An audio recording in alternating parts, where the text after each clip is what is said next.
Can admin please secure the doors? And can the floor please come to order?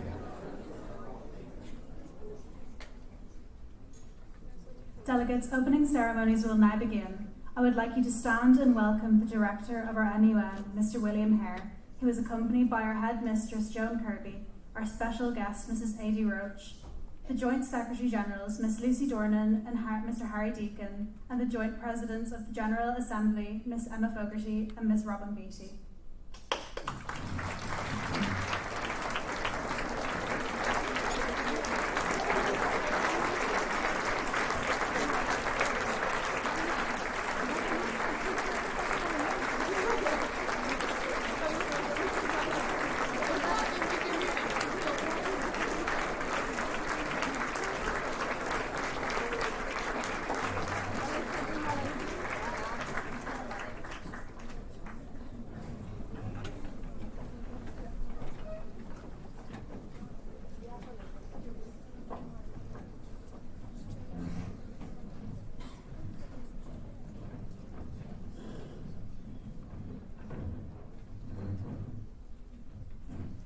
Good morning. Secretaries General, Presidents of the General Assembly, student officers, staff administration, press and IT, delegates, advisors, colleagues and guests, Miss Adi Roach, I'd like to welcome you all here to Dún Laoghaire for the 30th St Andrews International Model United Nations.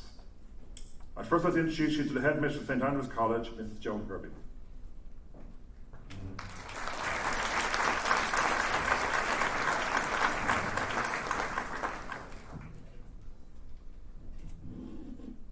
Good morning everyone, Secretaries General, Lucy and Harry, ladies and gentlemen. It gives me great pleasure as Headmistress of St Andrews College to welcome you all here today to the 30th Annual St Andrews College International Model United Nations. I'm privileged to welcome Miss Adi Roach as our guest of honour.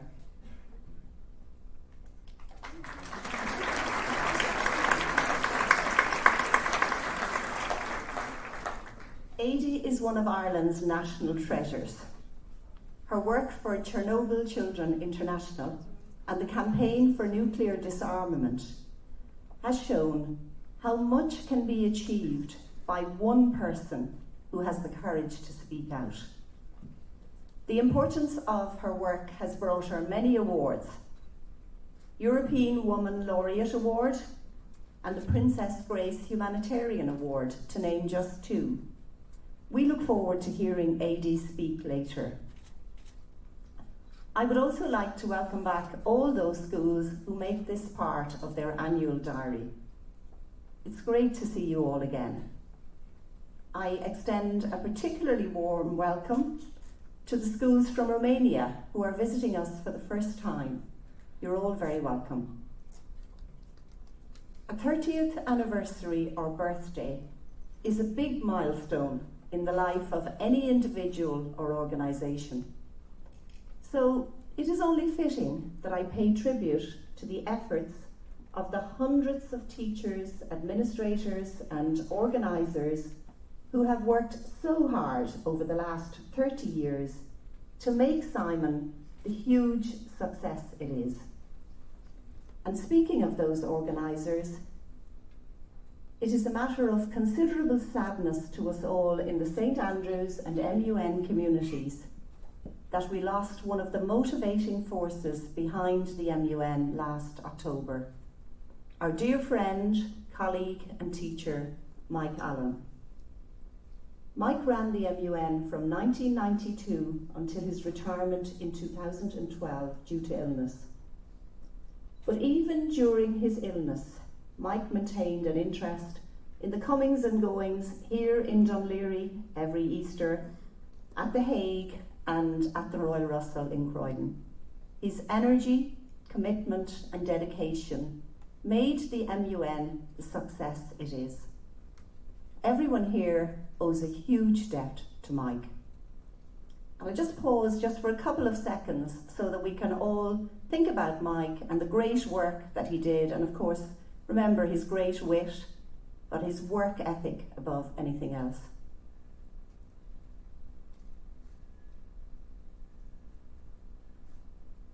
It is fitting also that I pay tribute to the thousands and thousands of delegates who have taken their courage in their hands, conquered their nerves, and forced themselves to stand up and speak out. Without the hard work of the organisers and the courage of the delegates, we would not be here today. MUN is a truly educational activity. I was struck by the thought coming in here today that in the 30 years since our first SAIMUN, the world has changed significantly. The world of 1988 would seem quite alien to many of you here. Back in 1988, our MUN was far smaller. It was held in the school and involved only students from St Andrews and a local school. All very different from the huge number of you all here today in this wonderful hotel. But talking to some of the St Andrews students last week about their hopes for this MUN, I was carried back to 1988. I remember the nervousness of some students in my form back at that first MUN. I remember those students who seemed outwardly shy, but inwardly I knew they were longing to speak and to share their opinions with their classmates. I remember the confident student who had all the research done and the resolutions written, and I remember the excitement as they waited to get started. Looking down at you now, some things have changed over the 30 years. Your clothes and hairstyles are different. You're probably listening to very different music. Despite these changes, I can sense the same enthusiasm and the same commitment that characterised the students who were here 30 years ago. So I'm going to give you the same advice I gave my students back then. Do get involved this week. Do raise your placard to speak in committee. Yes, it is difficult, and yes, for some of you, English is not your first language. But remember, everyone here is working towards the same goal. I wish you all an enjoyable and instructive few days. I hope you all enjoy the conference and that you make lots of new friends. And remember, as the banner behind me says, do speak out.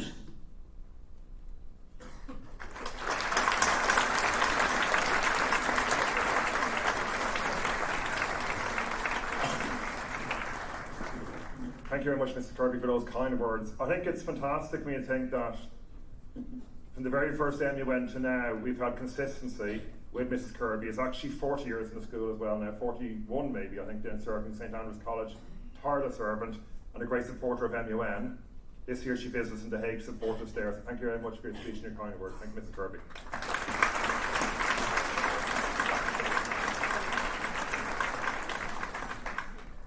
A tradition we have at SAIMUN is to have a musical performance at our opening and closing ceremonies. This year we'll continue that tradition by recognising the arts and the immense array of talent among our students in the college. Today we're fortunate some senior students, including our head of administration, to perform our opening piece. I'd like to welcome now to the stage Jude McCann, Jean Nam and Helen Hudson to perform their piece. Thank you.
Thank you so much, Helen, June and Jude.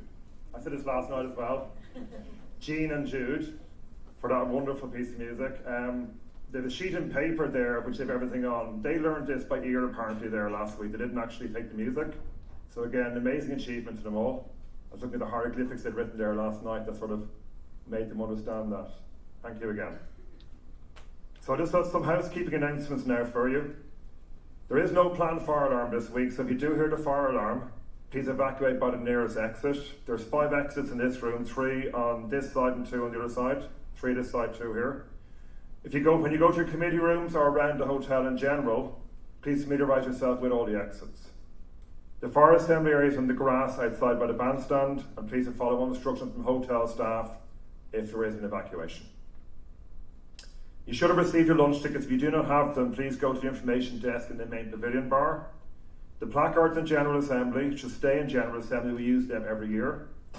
Committee placards and note paper are needed for committee. Even by tidying up here last night, we found quite a few committee placards. If it happens to be yours, let us know. We will make new ones for you. Again, if you haven't got your note paper, let the admin know, and again, we can organise something for you as well, because you will need those for Tuesday, Wednesday, for the rest of today and Wednesday in committee. I congratulate you on a great day lobbying yesterday. It's very satisfying for me and your teachers to walk around and see you do what we think you should be doing. And actually, you did it even better than we'd hoped to do. So again, I think it's very important that you realise that you started off so well. And even those of you who came here unsure, came here uncertain about MUN, you're doing what we want you to do. So congratulations to you all for that. One thing I did say to you all yesterday, it's not the speed, it's the quality of a resolution. So even if you're working on a resolution still, we're still looking for resolutions and topics. We haven't selected them all, so you can continue with your resolution merging today if you need to, and submit them later on today, and probably up until even this evening and tomorrow morning they'll be taking resolutions in. There is Wi-Fi available in certain areas of the hotel. We also have some computers we're going to move into the bar area for later on in the week. You can also view your resolution status by looking at the system. You can log on with your code through system.simon.ie. This year I'm delighted that again we have our own International Court of Justice, led by Mr. Bob Stern. Mr. Stern leads 8 different ICJs around the world. And I've been very fortunate to see the ones in The Hague and Royal Russell. There's so many opportunities for you to visit the ICJ room. It's just up at the top of the half floor. It's a fantastic experience for people to get involved in. I had a meeting with ambassadors yesterday about the types of behaviour I expect from them and from all of you.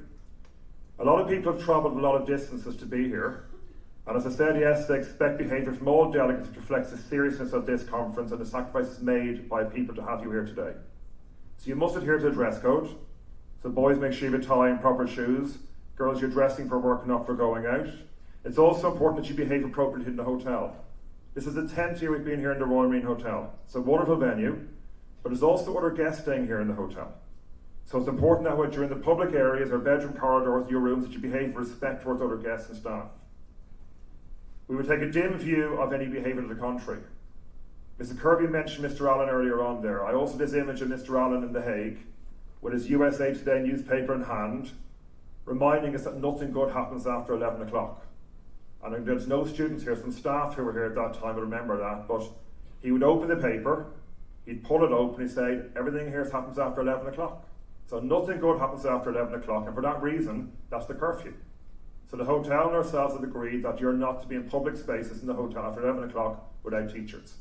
It's just better for everybody that way.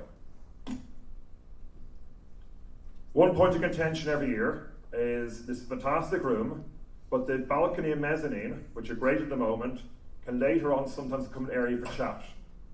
Just please bear in mind if you're up there, that when you do start talking, that everybody down here can be disrupted. Our 6th year head, Mr. Theory, has a phrase for the 6th years, is please don't be the source of confrontation, and we don't want that again this week, that the students up there, so there's lots of other places to watch. The GA is now being streamed live through YouTube apparently to the TV outside. So again, you can watch it from outside and make a bit more noise rather than being up there and make noise. So as I said yesterday, you've been involved in very successful lobbying. You're one of nearly 800 students involved in this conference. You're writing your resolutions, gathering your signatures, uploading your resolutions. You've already met the fellow members of your committee, already struck up conversation, met strangers and discussed in general the various solutions to the issues ahead of you this week. Already you are involved and I congratulate you for this. My main request of you this week is you take the opportunity that has been given to you. It's really important that a lot of people have made sacrifices, not just yourselves or your teachers, but your family as well, for you to be here. So I think you owe it to yourselves and them to take responsibility this week and take advantage of everything we've given to you here this week. On a recent trip to The Hague, I was asked by one of my students why I do MUN. I do have an interest in United Nations. I'll be honest, it came primarily after I got involved in MUN. But for me, there are many reasons that MUN exists.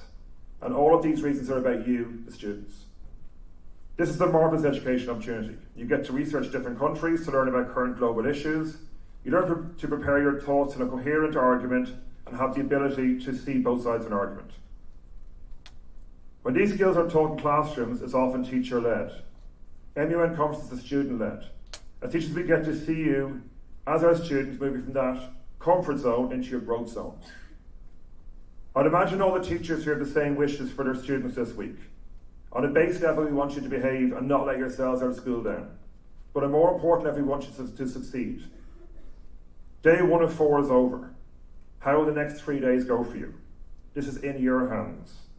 To make MUN work for you, you have to participate. As your teachers, we want you to be happy and to succeed. To do that, you have to engage. You have to be present mentally and not just in body. Yes, you get knocks along the way. Not everything will go the way you planned, but you have to persevere. Get to know the other students in your committee room. Ask your chairs for advice. Mrs. Kirby referred to the banner behind me already. Do speak out. I'd now like to introduce some senior student officers to you. On the table here are Joint Secretaries General, Lucy and Harry, our Joint Presidents of the General Assembly, Emma and Robin. Jessica Butler is the President of the International Court of Justice, somewhere in the room here. We also have our Heads of Administration, Sophie and Helen, you heard in the violin earlier on. Heads of Secretariat, Salome, Enya and Sally. The Head of the IT, Aaron Spear, Heads of Press, Shane and Hannah. I'd also like to compliment all the press team for the second edition we saw this morning. Fantastic edition. The pre-conference edition, lovely to see before the conference. And for the second one, again, well done to them all. You'll be able to read about all these student officers, I'm sure, in the press throughout the week, so I'm not going to say any more about them now. With Joint Secretaries General, we've divided up the opening and closing speeches. So I'm now going to present you Ms. Lucy Dornan to make her opening speech. Lucy, thank you.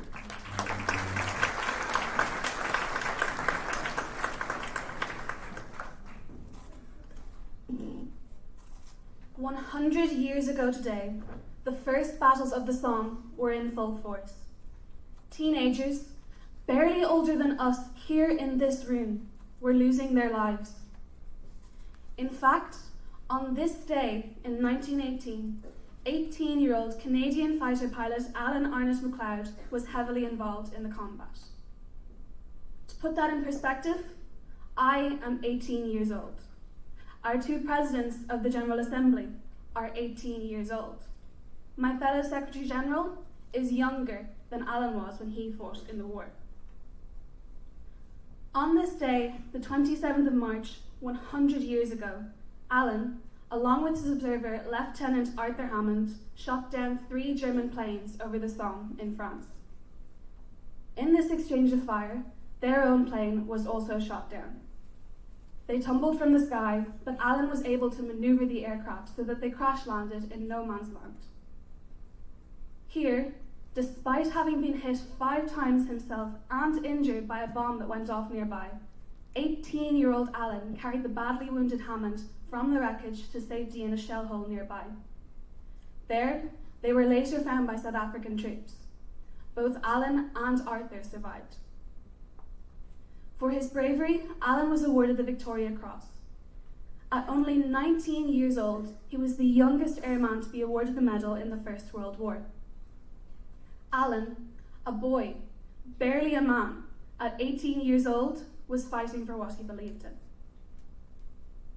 The same year, thousands of women across the United Kingdom and Ireland were finally given the right to vote. One of these women involved in the suffragette movement was Elizabeth Bessie Watson from Scotland, born at the very beginning of the 20th century.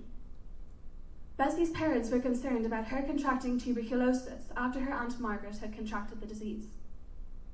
In order to help protect her and to strengthen her lungs, Bessie's parents encouraged her to take up the bagpipes.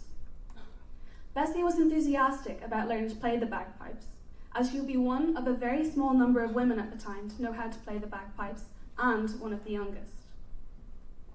At only 9 years of age, Bessie played the bagpipes during the Women's Suffrage March in Edinburgh on the 9th of October 1909.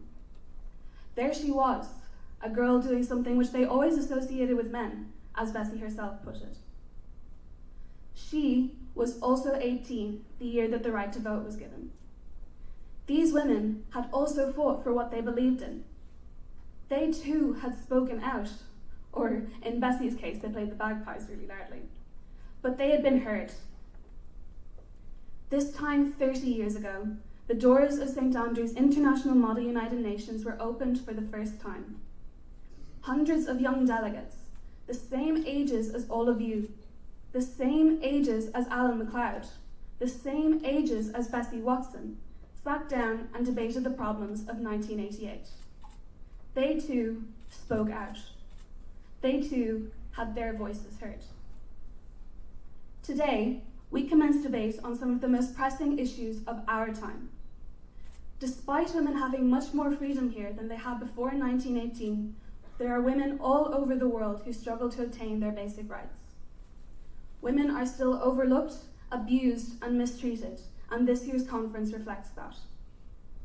Over the next few days, you will be discussing the question of gender equality and access to education, the question of sexual harassment in the workplace, and the question of financial inclusion for women, to name but a few.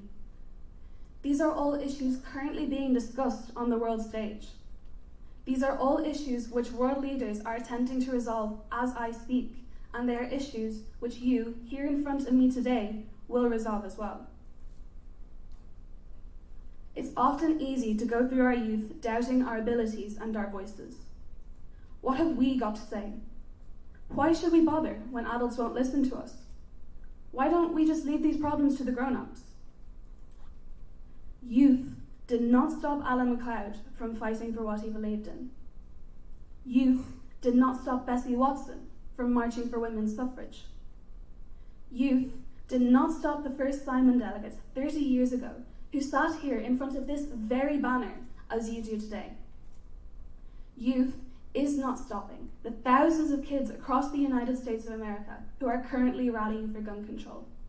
Now, more than ever, our voices are being heard. We are being listened to. So the question I have for you is, why should youth stop you? Why aren't your opinions and your voices just as important as those of world leaders? Who's to say that the grown-ups have all the answers? This week, and throughout the rest of your lives, I ask you to speak out, to have your voices and your proposed solutions to these grown-up problems heard. Fight for what you believe in. In the words of Yolanda Renee King, 9 years old, spread the word. Have you heard? All across the nation, we are going to be a great generation. Thank you.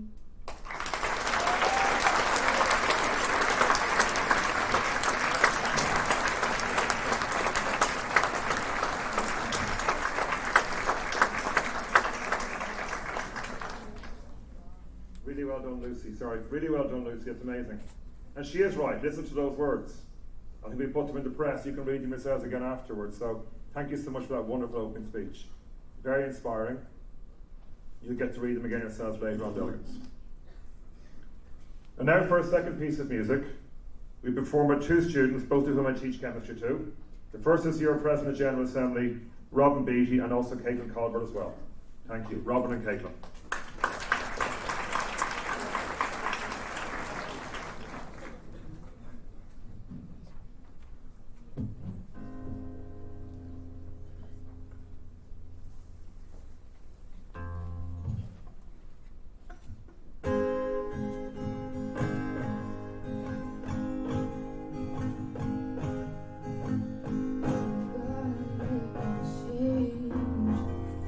Once in my life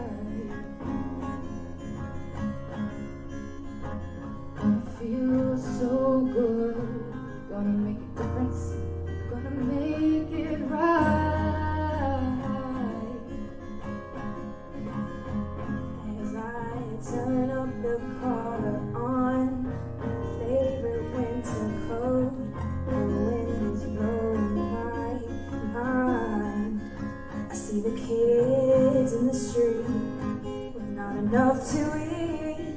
Who am I to be blind, pretending not to see their needs? A summer's disregard, a broken bottle top, and a one-man's soul. They follow each other on the wind, you know, 'cause they got nowhere to go. That's why I want you to know I'm starting with the man in the mirror. I'm asking him to change his ways. No message could have been any clearer. If you want to make the world a better place, take a look at yourself and then make a change. Na na na na na na na na na. I've been a victim of a selfish kind of love, and now it's time for me to realize there is some with no home, not a nickel too long. Could it be really me pretending that they're not alone? A willow deeply scarred, somebody's broken heart, and a washed out tree. They follow the pattern of the wind, you see, 'cause they got nowhere to be. That's why I'm starting with me. I'm starting with the man in the mirror. I'm asking him to change his ways. No message could have been any clearer. If you want to make the world a better place, take a look at yourself and then make a change. Na na na na na na na na na.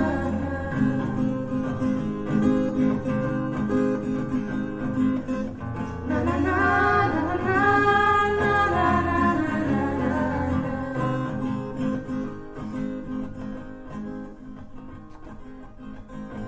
I'm starting with the man in the mirror. I'm asking him to change his ways. No message could have been any clearer. If you want to make the world a better place, take a look at yourself and then make a change.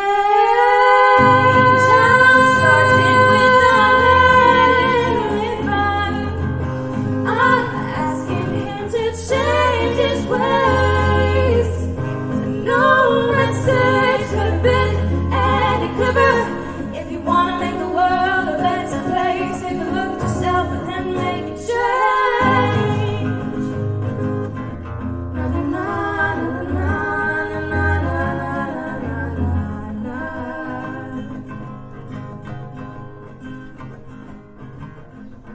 Na na na na na na na.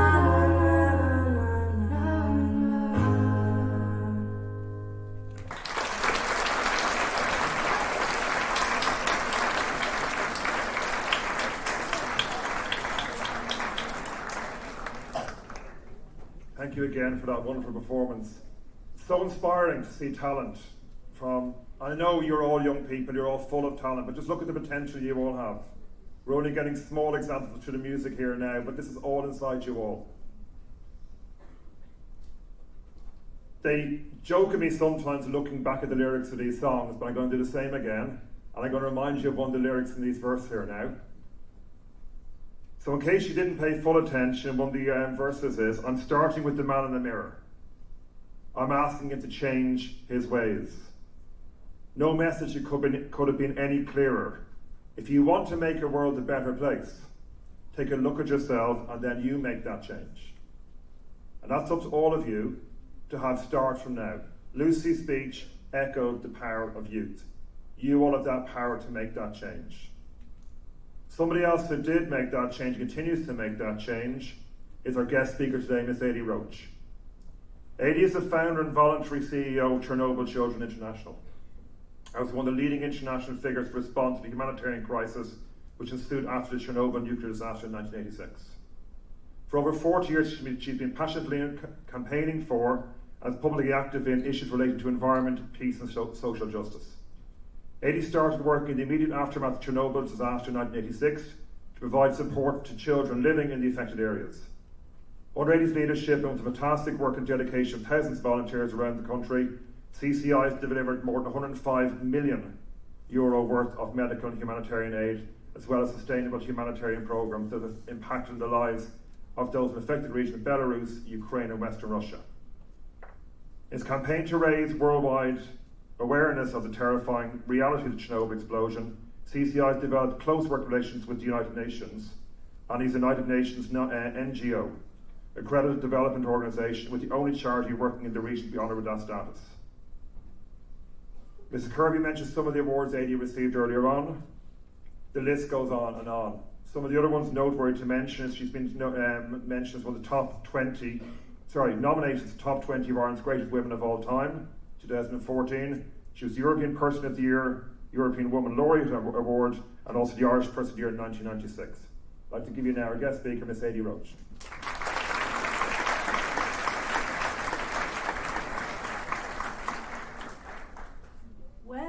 Céad míle fáilte de gachéine anseo, agus cógárdachas mór. Can I just say 100,000 welcomes to all of you who have travelled from all over Ireland, but particularly from overseas. You are so welcome, and congratulations to each and every one of you. And thank you for inviting me to share this very special day as you gather together to consider the most pressing issues of our day.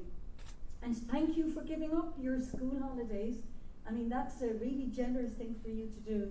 And thank you for giving this your very best attention, your very best efforts, your creativity of your mind and your spirit, your very best at being open and receptive to new ideas, new concepts, new visions, new insights, and of course new ways of thinking and acting. And thank you most of all for having the courage to speak up and to speak out. That great integrity that you are showing by so doing shows that you are giving great consideration to humanity. So I wish you every success in your deliberations and the decisions that you will be making. As you know from the introduction, I work with the child victims of Chernobyl, a tragedy that did happen 32 years ago, which remains an unfolding disaster as it leaches across one generation to the next, because with radioactivity, as you know from your science classes, has a detrimental effect on the entire web of life, the life cycle itself. And what we're seeing now is it's passing on through the DNA, the genetics, it's in the food chain. People are forced to sleep, eat and breathe in what has been declared the world's most radioactive environment.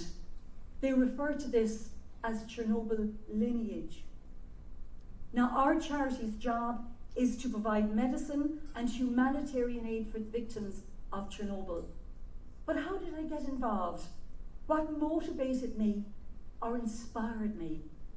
Because I would describe myself as a very ordinary person, but one who feels passionately about justice, about the environment, and about peace. Because I am not a scientist, I am not an expert in the area of medicine or radiology. I am just this person who is motivated to do something, and in this case, it is for the plight of tens of thousands of children suffering from the effects of that nuclear contamination.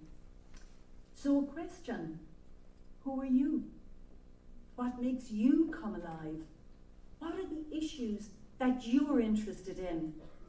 What rocks your world? And what are the things that draw you out of yourselves and to reach out to others?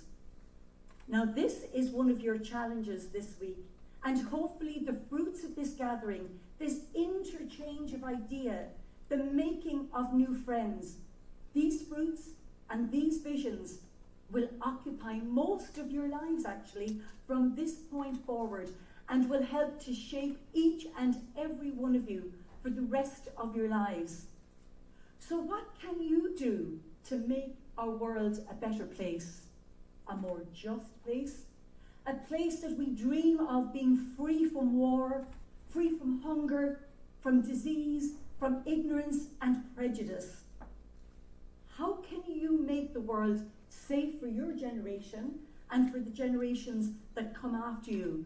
And I am a firm believer in the philosophy that we do not own this planet, this beautiful blue-green planet of ours.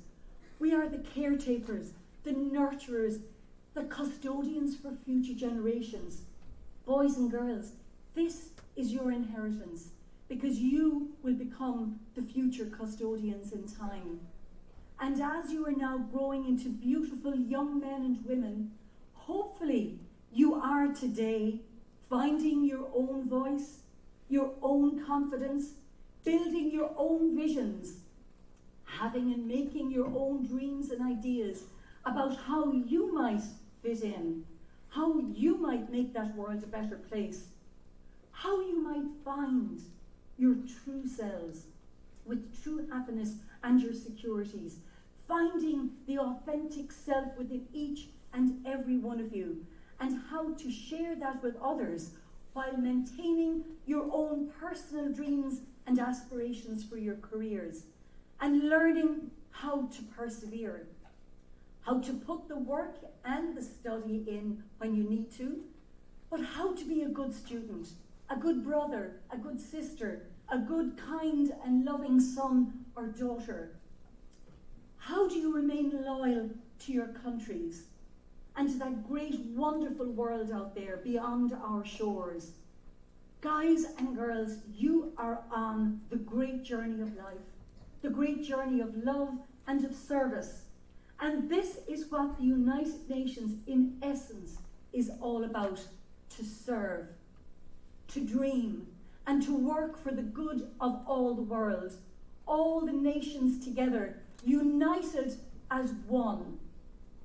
And isn't it so reassuring to know that you are not alone, that other students, other men and women share your dreams too for that better world, and that this week you have the great privilege of forming and creating and implementing the United Nations dream.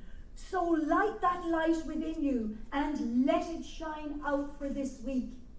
And the American writer Edith Wharton once said, "There are two ways of spreading the light: to be the candle or the mirror that reflects it. So which are you, the candle or the mirror?" Now, you don't have to be the very, very best at everything. You don't even have to have a PhD before you can actually do good and act for your world today. All you really need is to have the energy, the confidence to do what you want to do in your own individual ways and styles. So don't ever give up and don't give in. Be prepared for that long haul. And as the great Martin Luther King said, "Darkness cannot drive out darkness. Only light can do that. Hate cannot drive out hate. Only love can do that." And so what got me started? I can certainly say to you that it was the influence of home, influence of my parents, influence of my school, and also the readings and great teachings of people like my heroes, Dr. Martin Luther King, Mahatma Gandhi, the women of the suffragette movement, and others. These were the ones that helped me to frame the kind of person that I am today, to work towards a more humane society. My parents talked the talk and they walked the walk. They were committed Christians and had a very strong sense of fair play and justice for all in society. They did it through organisations like St. Vincent de Paul, Meals and Wheels, and others. And at home, we constantly around the dinner table debated the issues of what was happening in Ireland, what happened internationally, There were several walkouts, which you may even have in some of your committee sessions, people getting hot under the collar and I'm leaving home moments. But yet we all debated and had our opinions, no matter how silly or impractical some of our solutions may have been. There was also inspiration in school, the encouragement of teachers who opened my eyes to more ideas and more possibilities. I became part of the School Debating Society, went on to compete with schools all across the country, pitting our ideas, our minds, our energies into the big issues of the moment. And unfortunately, many of the issues that we debated 40 years ago are still there today, such as war, famine, and injustice. I became involved in 1977 in Ireland's first environmental campaign, when we lobbied and campaigned to prevent the building of not one but 4 nuclear reactors in a beautiful place called Carnsore Point, County Wexford.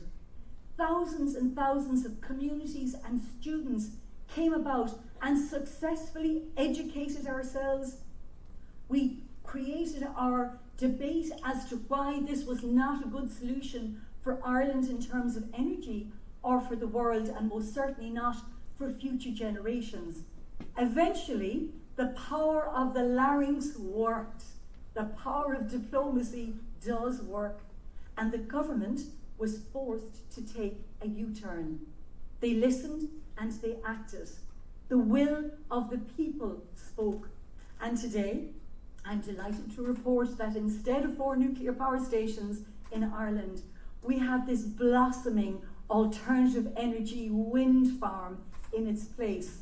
Now that was my very first campaign, and I felt I woke up, became alive, and it opened my mind to other nuclear related issues, such as the fear of the building and stockpiling of tens of thousands of weapons of mass destruction called nuclear weapons, stockpiled by the then Soviet Union and also by the United States. This was at the height of a time you read about in your history books, the Cold War. Each one more deadly than the other, and more deadly than the bombs that had been dropped in the earlier part of the last century on the Japanese cities of Hiroshima and Nagasaki at the end of the Second World War in 1945. During this period, guys, the world teetered on the brink of nuclear war, spending trillions of dollars and rubles on this massive arms race, while millions of people around the planet, especially in the southern hemisphere, were hungry, in need of medicine, education, healthcare, housing, etc. And believe you me, the world of the Cold War politics and military posturing was really, really frightening, and the threat to human life was palpable. But instead of letting myself be overwhelmed by it, I got active. I became fired up. The fire in my belly was ignited. I started to read about the issues, asking questions, talking to experts. I joined with others who were angry and who were worried, and we decided to act together. And around the globe, millions of people studied, we read together, got to know the facts and figures. We became self-taught experts. We issued statements, leaflets, we shared our knowledge. We walked, we talked, we prayed, we marched, we protested, we had sit-ins, we had chain-ins, we sang, we chanted, we laughed, and we learned the opposite to war, to the teachings of Gandhi and Martin Luther King, of conflict resolution, which you learn through this structure of the UN, and also non-violent direct action. In other words, we became activists, just like you here today are becoming active citizens of your world. Because I truly believe that action is the antidote to despair. You all know the feeling of despair, that feeling of paralysis, of helplessness, when you feel absolutely overwhelmed by the enormity and the scale of the world's problems that you were discussing. So now you know the antidote. Get active, be active, and you will feel so much better. And that really has been my experience. I was able to channel that despair, that worry and concern into doing something, if only a little. And I found out that I wasn't alone. I also discovered the joys of solidarity, of coming together, the comradeship of others like me, like you. Also reaching out to do something positive, to overcome, first of all, personal despair and helplessness. And that joy is waiting for you this week at this model UN gathering. So have the courage and be brave, and success will definitely follow. And I have experienced it firsthand, that type of success. The Cold War did end. Nuclear weapons were dismantled. Now, sadly, not all of them, but quite a few. And the Berlin Wall did come down, even though there were negative cynics that said, oh, go one away, you peace people. This will never happen. But boys and girls, it did. Some of you may have seen the images of the Berlin Wall coming down. And actually, I have, which I had forgotten to get out of my briefcase, a very important piece of history to show you. Here is a piece of a disarmed nuclear weapon. It is the melted outer casing of a Soviet SS-20 and an American nuclear weapon. It is made from the lightest metal in the world, called titanium. And this was what they were doing to show that they were turning their swords into plowshares, that finally the weapons of mass destruction were becoming this symbolic peace coin. And this here is a piece of living history made possible by the power of ordinary people. I mentioned the tumbling down of the Berlin Wall, and I actually have a piece. Now, this was a huge piece. In fact, it was almost like this size, but through the many hands over many years in various schools, it has whittled down to just this. But this is a small symbol of the power of what is possible when ordinary people just like us come together and we dream and we hope and we campaign for change.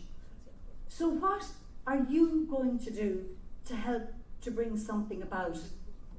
What dreams, what visions will you help to bring to reality? For what will you be saying in 20 years' time? Hey folks, hey family and friends, look at this. I helped to make that happen. Because the world is still a very war-torn and weary place for many, and sometimes, unfortunately, the same problems that were around in my time are around today. And sadly, there are even new, more pressing problems which weren't there 40 years ago, such as global warming, human trafficking, refugees and migrants driven out of their homes and their countries. We are scourged by famine, and want still kills millions of people.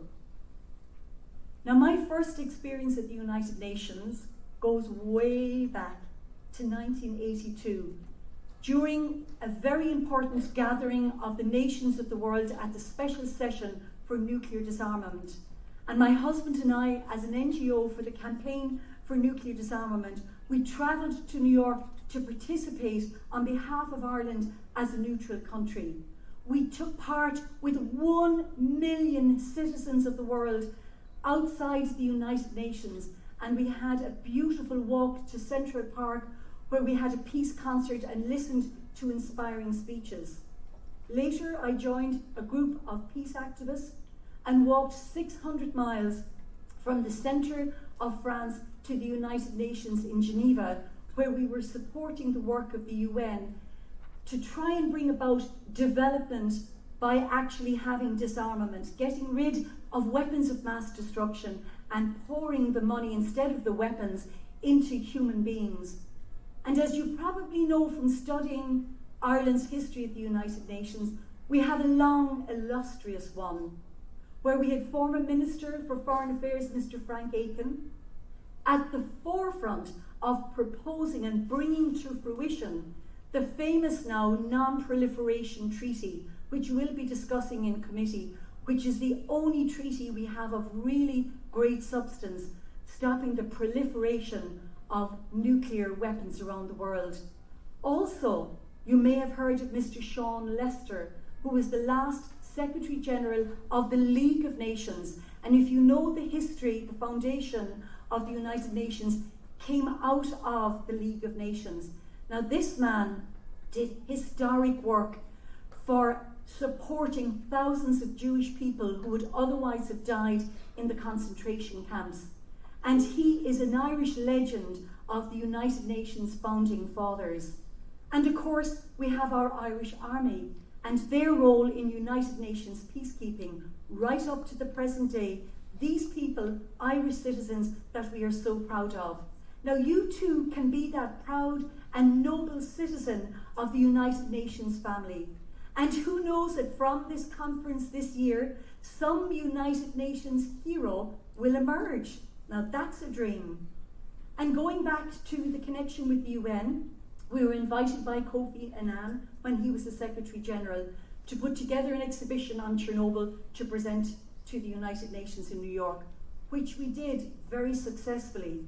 We followed on from that exhibition, making a documentary called Chernobyl Heart, which, wait for it guys, won an Oscar. And we actually were invited back by the General Assembly to show it to the Assembly. 2 years ago, I had the unique privilege of being asked to address the United Nations General Assembly in New York and to speak on behalf of the victims and survivors of Chernobyl for the 30th anniversary. Now, this is a most unusual invitation. It came from a member state, it came from the country of Belarus. They offered to give me what's called their speaking rights so that I could speak with absolute passion on behalf of the people who suffered. This would not be a regular occurrence because an ordinary citizen of the world does not have the right to speak to the General Assembly, as you know. You must be either a politician or a member of the diplomatic corps, neither of which I was. Eventually, after legal opinions were sought, etc., I was given that extraordinary right to speak. And one of the things that I mentioned in my speech was to, on behalf of the innocent victims living today and to be born in the future, I was asking that they would never be forgotten. And I asked the United Nations to formally set aside a United Nations Chernobyl Remembrance Day. And would you believe, I thought everybody was asleep in the General Assembly, but no, they weren't. They were eyes wide open and they were listening. And shortly afterwards, I got a phone call from the General Assembly office, through the Secretary General's office, to say that not only had they taken up the proposal, but it was now being voted on, and a couple of hours later was ratified. So now we have an official United Nations Chernobyl Remembrance Day, and this really is that global message going out in a chain reaction of languages, saying to the victims and survivors, we honour you, we remember you, and you will not be forgotten in future generations. So in a sense you could say that Ireland, as a neutral country, continues to be a torchbearer and a legacy maker for future generations. Now I tell you some of this, guys, not to be praiseful about the organisation, but to inspire you to go for it yourselves, to reach out, to have the faith and the courage to believe that things can change, to believe that you can change, and then you will have done something to bring about that change, not just on your own, but with others. Because the UN offers that vision, that inspiration, that belief that together, through the power of love, intervention, dialogue, discussion, peacekeeping, that we really can change the world. But it'll only happen if you get involved, which of course you are. And the fact that you have given up your holidays, my God, that shows commitment. You know, and you've been working for so long to prepare for today. And I really say that I'm so proud of all of you and privileged to be here as part of this historic gathering. And I wish you every success, because you inspire me to continue doing what I do. And may your discussions and the conclusions that you reach shine out from this conference. So be proud of yourselves. And I want to thank you for your enthusiasm, your spirit, because you can save the world. And I recognise that a major theme of your conference is the role of women, and how appropriate is that on this 100th anniversary of women being granted the vote, that great long struggle and success from brave women suffragettes and the men who supported them. And it reminds me that every generation will have their own problems and their own struggles that must be challenged, campaigned and struggled for. And your participation and role here today at this Model United Nations is where you can learn the very practical skills of positive change making through your ability to learn how to research well, your lobbying skills, your diplomatic skills, your skills of active listening, your skills of powers of persuasion, your successes, and yes, even your defeats within your working committees. You will see how hard it is to make democracy work, but you will also see the joys of it when it does work. And you will help through this week to actually refine and hone your own skills of negotiation and compromise, while never betraying your core principles of decency and justice and fair play. And to conclude, dear students and representatives of this Model UN gathering, I want to quote again from one of my favourite heroes and inspirations, Dr. Martin Luther King, who I must say had many wise and courageous things to say, and literally put his life on the line for his truth, for his vision in the campaign for justice and civil rights in America. And I recommend him for future reading and learning. And he says these very profound words that melt into your heart, into your soul, and take them on board for this conference, when he says, "The function of education is to teach one to think instinctively and intensively, and to think critically. But intelligence plus character, that is the goal of true education." And you're here this week to use that intelligence and to develop that character of spirit, of care, of compassion, of courage, of vision, of never giving up, especially when things go wrong. Character, integrity, magnificence. And I wish you every success and happiness in your discussions, your debates throughout the week. I wish you every success and blessing also in your own lives, because you are all wonderful, inspirational. And when I go from here, I will talk to other students, to other people, and I will bring the good news from this gathering, telling them that you concerned young adults, gifted students, that you are preparing to take your place in the world for both now and for the future. And I salute all of you, because there is hope for the world, and that hope is you. I'm asking you to carry that torch for hope, the most enabling gift of all. Carry it in your hearts. I'm asking you to dare to be brave, to dare to have the courage to step out and up and speak out. Because you are there to protect the most enabling gift of all, which is the gift of life itself. The future lies in your hands. Gurv Mila Mila Mahagriv. Thank you.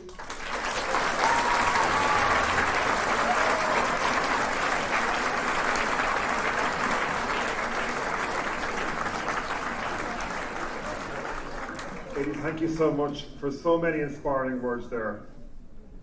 I think it's evident to us all how, through your passion, through your drive, your enthusiasm, you mentioned those words earlier on, your confidence, energy, this is something we can all take from this. This is how we enact change. And change comes from that passion, that energy, and that want to change. We'd like to present you just now the token of our gratitude. Rowan, give it to Emma to present you. Thank you very much, Adi, for your kind words. Thank you.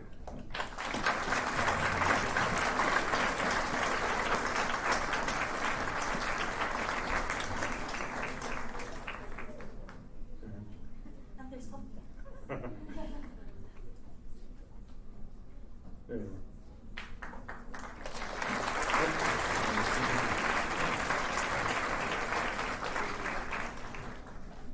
you so much again. We're now coming to the end of the closing ceremony. We're now going to ask the student officers to hand over to them to officially open the conference and also to announce the first ambassadors to make the opening speech. When they do call your name, the first 8 will come up here in the stand here as I showed you yesterday. They'll make their speech and they'll all go down together. So I'm going to wish you all the best of luck for the rest of the week in this conference.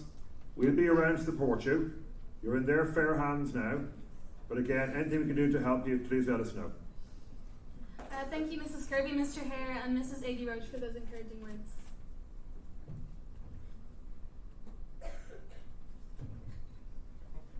It is now our joint pleasure to announce the 30th St. Andrews International Model United Nations officially open.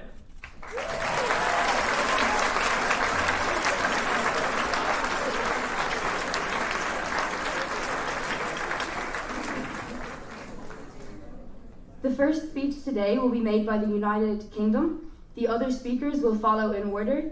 Rather than delay time on a roll call, we are taking the role as the ambassadors speak on the podium. I will now call up the first 8 countries to make their opening speech. Speeches should be no longer than a minute. 2 rights of reply will be taken at the end of each 8 speakers. To help speed the process along, I would ask you to please applaud at the end of each 8 speeches rather than after each one. Can admin staff please take their positions with microphones? Note passing is not presently in order. Thank you. The first 8 speakers are the United Kingdom, Uruguay, Vanuatu, Venezuela, Yemen, Afghanistan, Albania, and Algeria. Thank you.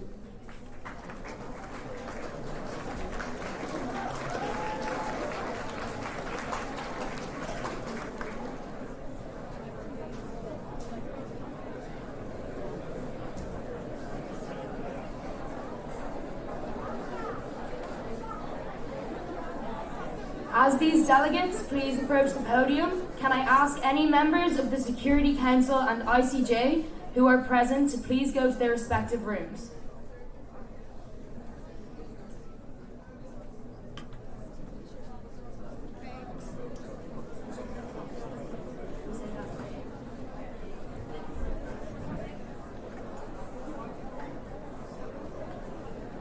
The delegate of the United Kingdom. Can we please have order on the floor? Can delegates please find their seats?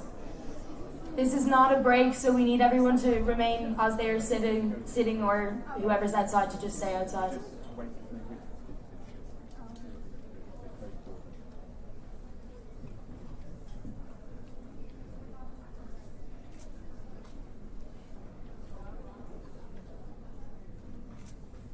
The delegate of the United Kingdom, you have 1 minute.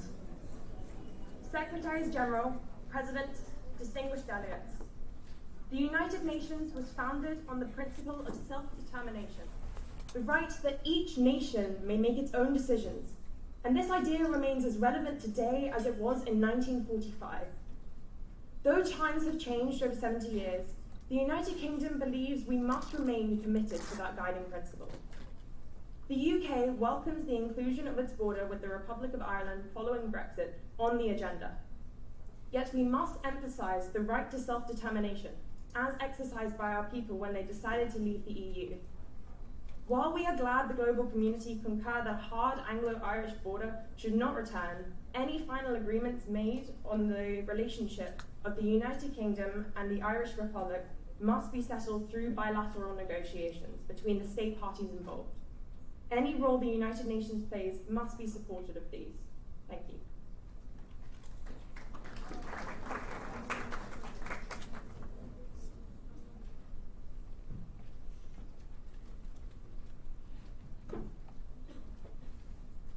Ladies and gentlemen, José Mujica is an ex-president of Uruguay, a freedom fighter during our civic military dictatorship, and a detainee for speaking out for human rights in Uruguay. He said that some people love money and get into politics. If they love money, they should get into commerce, industry, or do whatever they want. That's no sin. But he also said that politics is for serving the people. And in Uruguay, we feel that our people have been served by politics.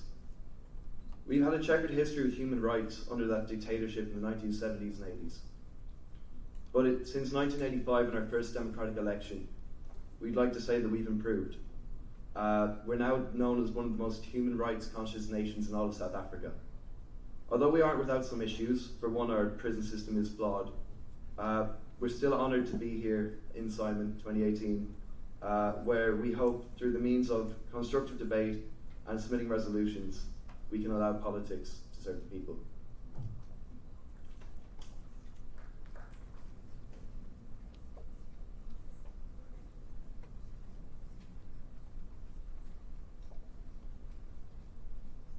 Vanuatu is a South Pacific republic made up of roughly 80 islands in a Y-shaped archipelago, northeast of Australia.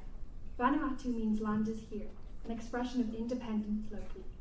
Formerly known as the New Hebrides, Vanuatu was an Anglo-French condominium until independence in 1980. Its complex colonial past is reflected by its linguistic diversity. French, English and Bislama are the official languages, but over 100 other traditional languages are spoken by its 185,000 people. Many anchor cultural identity in their home island or to broad identities like Melanesians. Largely rural, its economy relies on agriculture, fishing and tourism. Vanuatu's chief concerns include decolonisation and climate change.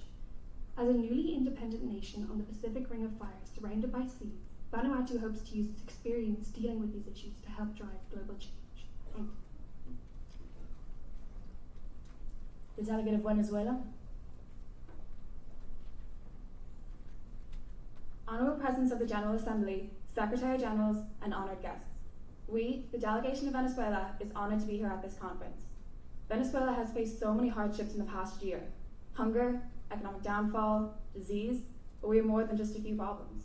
Since 2013, funds have been continuously provided for the Ministry for Women and Gender Equality, which provides resources such as childcare, medical attention, job training, and political education. Venezuela's Great Housing Mission aims to construct 3 million new homes by 2019. 93% of all female school-aged children are enrolled in schools, indicating the substantial emphasis on deconstructing gender disparities and promoting overall equality. While we understand that our great country has had more than its fair share of difficulties, we believe that these difficulties have strengthened us as a nation. We hope to use this strength to come up with collaborative solutions to problems that face the rest of the world throughout the course of this week. Thank you. Delegate of Yemen. Honourable Chair, esteemed guests, the delegate of Yemen is honoured to be here today. Yemen, being a predominantly Muslim country, is faced with cultural and gender-based differences in society, which heavily affect the young population. It is a Middle Eastern country afflicted by devastating wars, which have brought distraught and terror to the population. The actions taken, according to the British foreign policy after World War I, have proved to be disastrous to the political balance of the country. The delegation of Yemen is confident that the countries present today will be able to put their differences aside to cooperate for a brighter future. In this conference, Yemen wishes to achieve a constructive discussion which could hopefully resolve the current climate of instability and relieve the unfair pressure put by the UAE and other Gulf countries. It is important to share and listen to each other, to acquire knowledge and work towards a greater common objective. Thank you. Delegate of Afghanistan.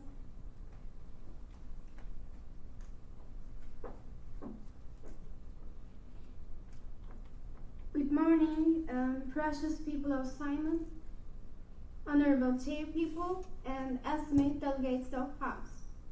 My name is Ecenur, and I represent Afghanistan. The delegation of Afghanistan is delighted to have the opportunity to take part in this prestigious conference to debate and hopefully solve major problems the world is suffering from in our present day. We are here today in another United Nations conference, such as the one that created our country. Let's all take wise decisions after considering every resolution.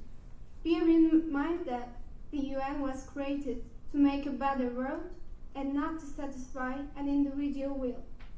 We hope that the Afghanistan, with the help of the United Nations and all other countries, can cooperate together to find effective solutions for these questions. Thank you. Delegate of Albania. Secretaries General, Presidents of the General Assembly, and fellow delegates, it is a pleasure and honour to be addressing you as the ambassador representing Albania at the 30th Annual St Andrews International Model United Nations.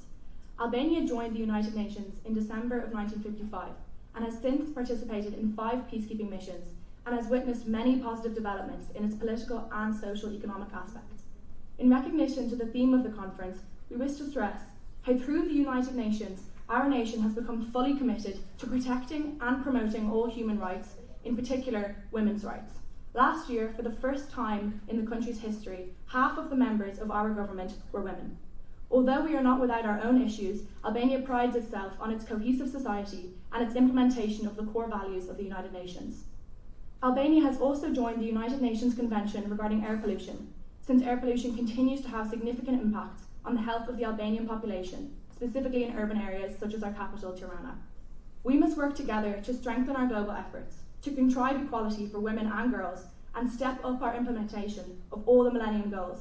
And for this, the absolute cooperation of all member nations is of crucial importance.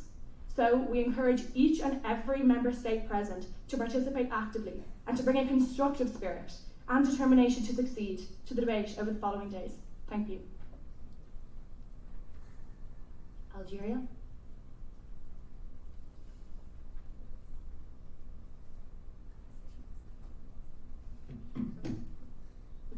Honorable Presidency, fellow advocates, the delegation of Algeria is honored to have been included in this year's SAIMUN conference, and more specifically to have been included on the Conference on Women's Rights, which is an issue very close to the Algerian psyche.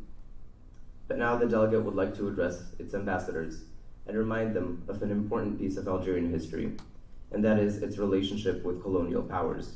Algeria has only recently broken free from the colonial rule of certain nations, and thus it very much values its independence and its sovereignty, and therefore the delegates should keep this in mind when negotiating with the delegates of Algeria.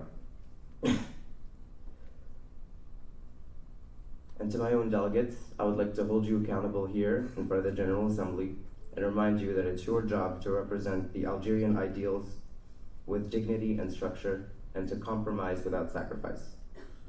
And lastly, I would like to leave you with an Algerian proverb that I think very well encompasses Algerian foreign policy. A sensible enemy is better than a narrow-minded friend. We hope you remain sensible. Thank you.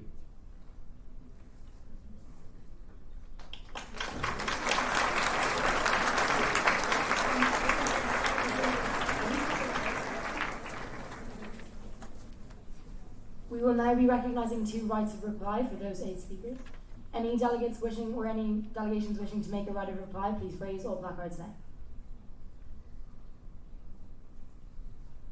Saudi Arabia and Honduras, you have been recognised.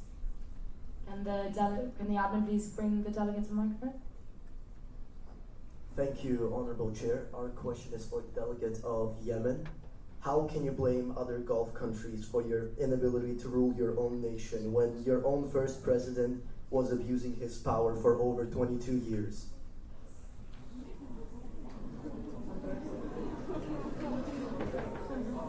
Order, delegates. I would just like to make the GA aware and also the ambassador of Uruguay that Uruguay is in South America, not South Africa, as he said in his speech. Delegates, order on the floor, please. Thank you. Yes, I think Honduras, we were all aware of that at the time. That was unnecessary. But for everybody else now, thank you very much this morning. We're now going to leave the podium again. I want to thank you again and maybe give a big round of applause again to all our guest speakers this morning. Thank you very much.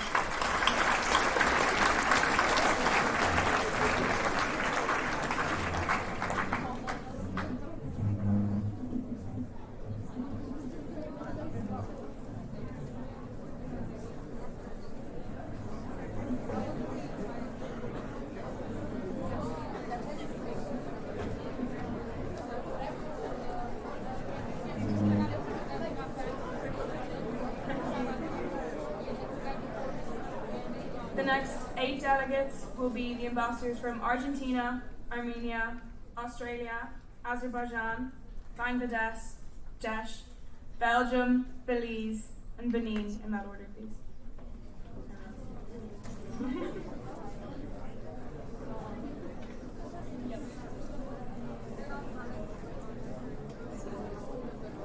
I'd like to remind delegates that you may only clap after the 8 speakers. Thank you.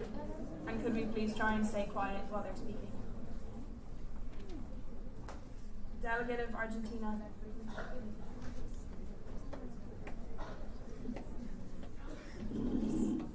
Honorable Secretary General, esteemed board members and fellow delegates. It's an honor to address you as ambassador representing Argentina. We're incredibly privileged to be participating in this reputable conference. Our nation earned its independence in 1816 and proudly became an original member of the United Nations in 1946. Argentina's economy is based largely on agriculture. Despite dealing with less poverty compared to underdeveloped countries, Argentina has had political instability since mid-20th century, including military coups, conflicts between federalists, unitarians, civilians, and military groups. We as Argentina are aware of the challenges that our world encounters and believe that this conference is an opportunity to find ways to overcome them. We're not only open to new proposals and agreements, but also willing to provide assistance with the same enthusiasm to states that need guidance. Thank you. Delegates, just letting you know, once you've reached 1 minute on your speech, we'll knock on the table, and if you go over 5 seconds after that, we'll ask you to come to your closing remarks. Thank you. The delegate of Armenia, you may begin. Honorable chairs and fellow delegates, since it became independent from the Soviet Union in 1991, the Republic of Armenia has been actively working to build a stable economy and democratic society. We are anticipating the debate on the question of the elimination of xenophobia, as our country has often been a victim of hate crimes, notably in 1915, during the Armenian genocide, where 1.5 million of our people were slaughtered. This tragedy has also been one of the main factors for the modern Armenian diaspora. Today still, xenophobic behavior affects the several millions of Armenians living all over the world as immigrants or descendants of immigrants. We are also intent on resolving the issue that is the trafficking of women and young girls, as some of our citizens have become subjected to illegal trafficking and forced prostitution in other countries. We are looking forward to finding solutions for the many important topics in the coming days. Thank you. Delegate of Australia.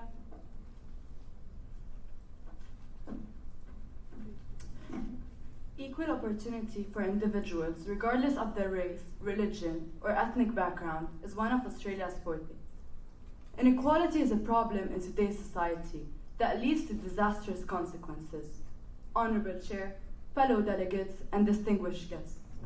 Shortage of equal economic opportunities is proved to lead to violence, obesity, mental illness, imprisonment, and a sheer fall of life expectancy. To emanate Australia's values and spread a worldwide virtue to develop the quality of life for all individuals, Delegate of Australia suggests that communities should ensure workers with disabilities to have fair opportunities in employment and economic security, in addition to expanding access to early education.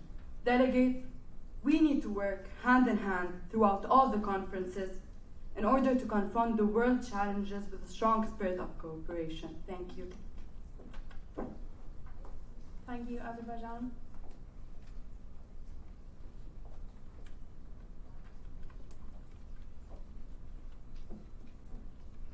Honorable chairs, fellow delegates, it is a great pleasure for Azerbaijan to be present today.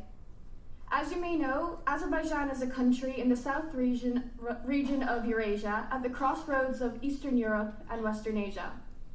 We've come a long way since gaining independence from the Soviet Union in 1991 and joining the UN in 1992.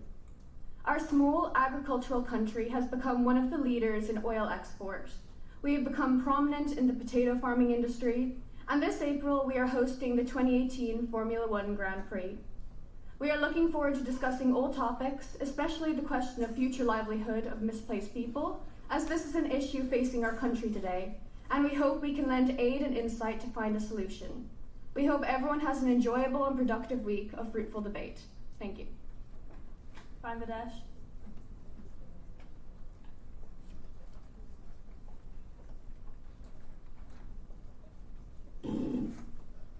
the General Assembly, the national emblem of Bangladesh features 4 stars above its water lily, standing for the 4 pillars our nation is built on: nationalism, secularism, socialism, and democracy. We believe that these values were and always will be carrying us into a vision of a modern and advanced nation. We recognize the importance of the UN and its sub-bodies in the advancement of our whole world, and as such we joined the United Nations on 17 September 1974, 3 years after a long and brutal struggle for independence. Even after that, our struggle for a stable political climate continued, especially in 2005, when the GMD, a radical Islamist group, set up a series of 500 bombs. Having experienced the devastating effects of colonialism, war, and terrorism firsthand, we believed we have evolved into a nation where 94% of girls are enrolled in school, and being ranked in the next 11 emerging markets, we believe to be in a position to actively participate in the debate and hope to collaborate with all nations to find realistic solutions to our problems. Thank you. Belgium.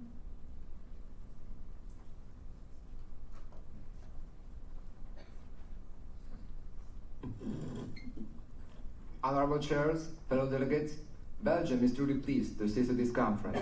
Belgium is a federal constitutional monarchy, headquarters of the EU and the North Atlantic Treaty Organization, and has thus been an active member of the United Nations. Belgium has adopted a national structure intended as a compromise to allow different cultures to live together peacefully, thus being divided into 3 communities and 3 regions. The differences between these regions have translated into a profusion of layers of government and policing, thus hampering the flow of information between investigators. Furthermore, as Belgium is home to a great amalgam of cultures, some of which haven't been completely integrated, the mix of marginalization, discrimination, and the lack of coordination between different services have sadly contributed in making Belgium a major source of violent jihadists and a transit country for human trafficking.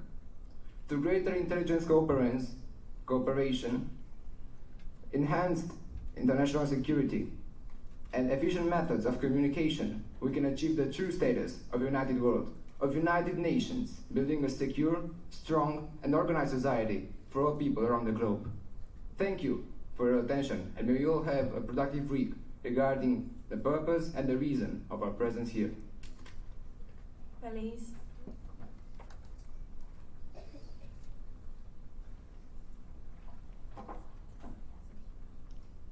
Honorary chairs and esteemed delegates, Belize is a multi-ethnic and multilingual society with a population of 301,000. It is on the eastern coastline of Central America and is considered part of the Caribbean. We have a small open economy with agriculture, agro-processing and tourism as our principal sectors, and the major foreign exchange earners. The second largest industry in Belize is tourism. With our sense of culture, our historical attractions and our beautiful beaches, our country attracts many people from around the world. Therefore, the conservation of environment is very important to us. Pressures of globalization caused us to invest heavily in the service sector, mainly tourism and offshore banking. With those economic and social realities, our government has strived to dismantle the barriers facing Belizean women. Guiding the government's actions to improve women's status were Belize's National Gender Policy of 2003, the Women's Agenda, the National Plan of Action for Children and Adolescents, the Sexual and Reproductive Health Policy, the Women's Convention, and the Millennium Development Goals. In 1999, domestic violence units have been launched at major police stations countrywide. They were equipped with trained officers who responded to reports and carried out investigations and follow-up. However, despite those and many other achievements, more still needs to be done to attain equality and equity in Belize and to provide women with full access to justice. Thank you. Benin.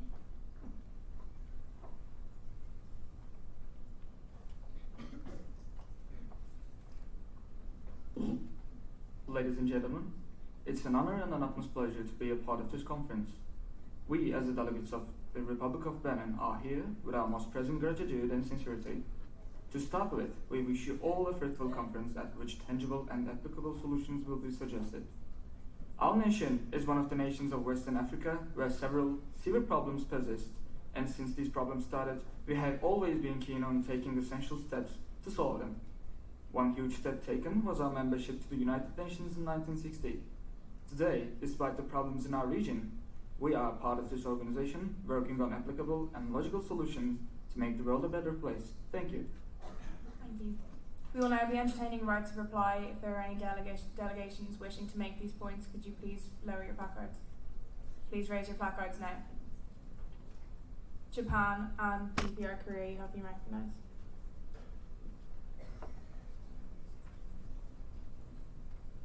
Australia talks about equality for all people, but how can they defend such a thing when their own country is hostile toward refugees, in particular the people on Manus Island that have been abandoned by the current Australian establishment?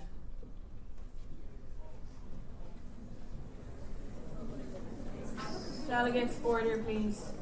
Japan. DPR Korea, sorry. This question is addressing the delegate of Armenia's speech. We, as the Democratic People's Republic of North Korea, welcome the fact that other nations unfortunately face the fact that xenophobic prejudices around the world unfortunately exist, and we aim to solve such issues. We in the Democratic People's Republic of North Korea also face such prejudices around the world, mainly due to the unfortunate propagandic capitalist ideals some Western nations spread about us. We aim to work together with delegates. Delegate, this is not a speech, this is just... It's just the last sentence, yeah. To end such prejudices that exist. Right. We'd just like to remind your delegates to phrase your points as points rather than speeches. But the next 8 delegates will be Bolivia, Brazil, Cambodia, Cameroon, Canada, Chile, China, and Colombia.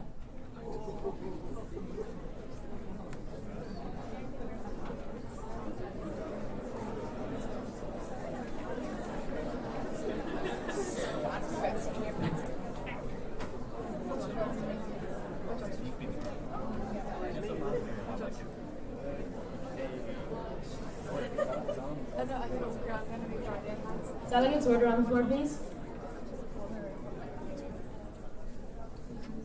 The delegate of Bolivia, you have been recognized. Honourable Presidency, fellow delegates, and most esteemed guests.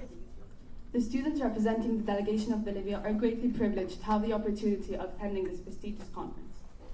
Bolivia takes an active role in the work of the United Nations, mainly focusing on protecting the environment, fighting for human rights and equality, as well as eliminating poverty. So naturally, Model United Nations is profoundly important, and the delegates representing Bolivia are ready to get actively involved and contribute in every way they can. The delegation of Bolivia is particularly concerned with the question of trafficking women and children, as well as the role of women in peace and security operations. All of the issues that the delegates will discuss are of equal and utmost significance. Delegates gather here at SAIMUN from different parts of the world, coming with different backgrounds, with different beliefs, yet united, connected by the bond that is MUN. It is without a doubt that if they all live up to their potential, they can generate ideas, find solutions, and most importantly, they can make a difference. Thank you. The delegate of Brazil.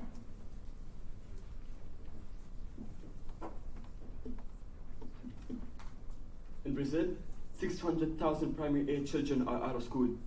Students from poor families are 46% more likely to drop out of school. And children in south and southeast of the country have several more years education than their peers in the north and northeast. Honourable Chair, fellow delegates. The delegate of Brazil is honoured to take part in this prestigious conference. It's great to debate and contribute in solving the world's major problems. Let us work together to improve education that is a fundamental human right. Children from different social classes should be given equal opportunities to develop intellectually. Quality education is necessary to take nations from a state of retrogression or stagnation to a state of development. No child should be denied his right to education. No child should be denied his right to education for religious, ethnic, or social reasons. Delegate of Brazil has faith that this conference will be very productive. We call upon all other nations to join hands and provide applicable solutions to take our world one step further towards the accomplishment of human rights. Thank you. The delegate of Cambodia.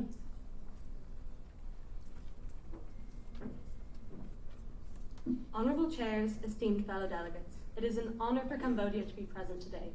Cambodia is located in the southern portion of the Indochina Peninsula. It gained independence from France in 1953 and has a parliamentary elected constitutional monarchy. From the years 1975 to 1978, we suffered an unfortunate genocide where 1.5 million of our citizens died under the regime of the Khmer Rouge. And in the years after that, we recovered slowly with the help of the UN. and that help is something we will eternally be grateful for. Today we are faced with many problems, including the problems of the trafficking of women and young girls. We applaud the commitments made against human trafficking by the government of Cambodia, such as the passing of the law on the suppression of human trafficking and sexual exploitation in 2008. Cambodia is both excited and honoured to participate in what will hopefully prove to be an enjoyable and fruitful debate. And as in the days ahead, we encourage you, as the Cambodian proverb states, to cultivate a heart of love that knows no anger. Thank you. The delegate of Cameroon.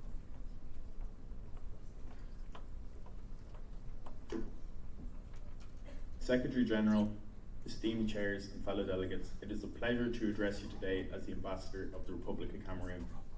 We represent our President, Paul Biya, and the people of Cameroon. Cameroon is a beautiful country in the heart of Central Africa.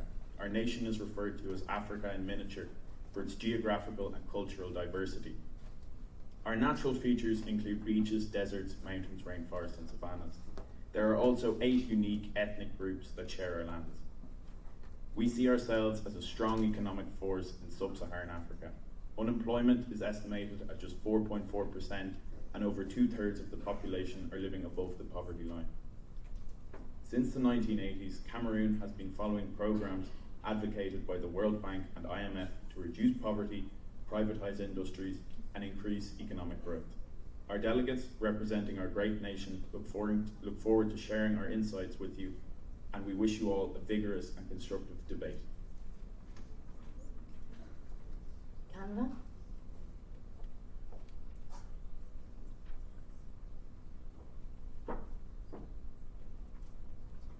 Secretaries General, Presidents of the General Assembly, distinguished delegates.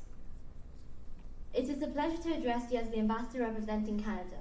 Canada is a global power and is highly developed. However, the government faces important human rights challenges, the most pressing issue being violence against Indigenous women and gender discrimination. In August 2016, Canada launched a national public inquiry into the murders and disappearances of Indigenous women, totaling a budget of $53.86 million. 16% of female homicide victims are Indigenous. With this conference, Canada aims to eliminate violence against women, regardless of race. We hope to work side by side with all countries to create a safer world for women. Only by working together can we overcome this global issue. Canada hopes that great things will be accomplished. Thank you. Chile.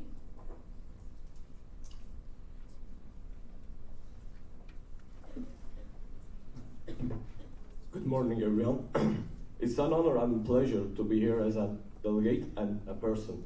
After the Industrial Revolution, we fought each other and exploited the countries which cannot stand against those revolutionary countries. This revolution attended the problem of source. Humankind murdered hundreds of innocent people for it. Civil wars started in those countries. Civil wars caused terrorism. They couldn't be able to ensure the peace, but now we can.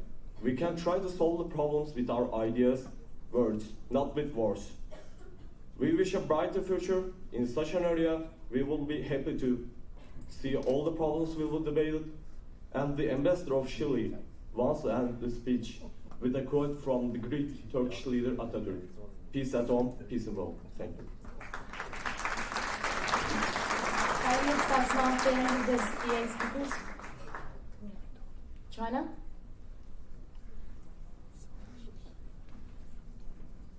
Secretary General, Honourable Chairs, and fellow delegates, we are humbled to address you as the delegation of the People's Republic of China at this esteemed conference. With a civilization over 5,000 years old and a population reaching 1.4 billion people, China's works and ideas have definitely shaped this world. And although our recent history has been viewed as turbulent, we feel that the Chinese people have proven themselves on a global scale. But there is always a yin to our yang, and there will always be hurdles to face. One of these being that millions of our citizens are below the poverty line, and our air and water pollution levels are some of the highest in the world. And as a permanent member on the Security Council, China's ideas and contributions towards resolutions have been effective and bountiful. Thank you all, and we wish you fruitful debate. Colombia, delegates.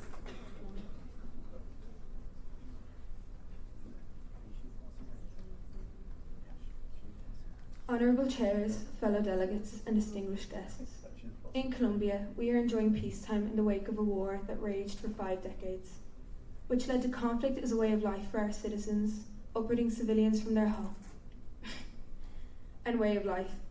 However, a long-awaited agreement between our government and FARC rebels has been internationally lauded, with our president becoming a recipient of the prestigious Nobel Peace Prize. At this conference, of particular interest to the Colombian delegation will be the work done by delegates in the area of women and the environment. We hope to find the potential to improve the rights of women in our society and ensure that the world's ecosystem will be safeguarded for future generations to benefit from. We want to encourage the continuous investment in the enhancement of people's standard of living worldwide and look forward to working with our esteemed global colleagues throughout these talks. Thank you.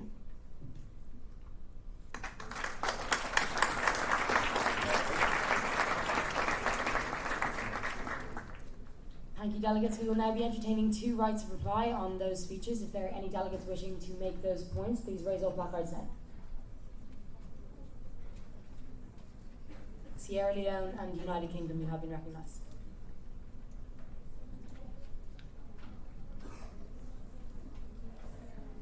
Yes, Brazil have achieved more women in education, but how beneficial is that truly when they are still not respected, as seen by the huge pay gap in their country?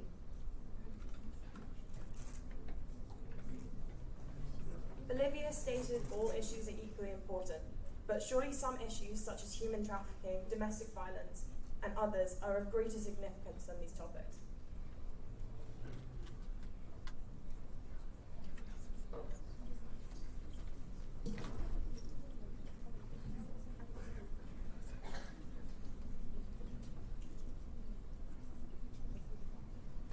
Thank you, delegates.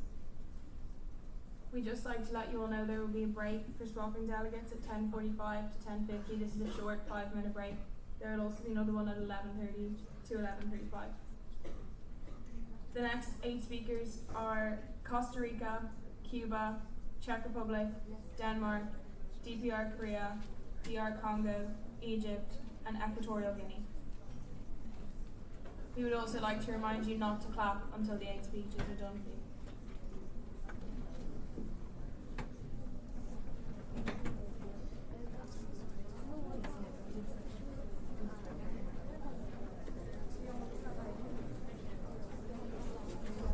If someone took a breakfast from your It's right there. Costa Is it? Rica.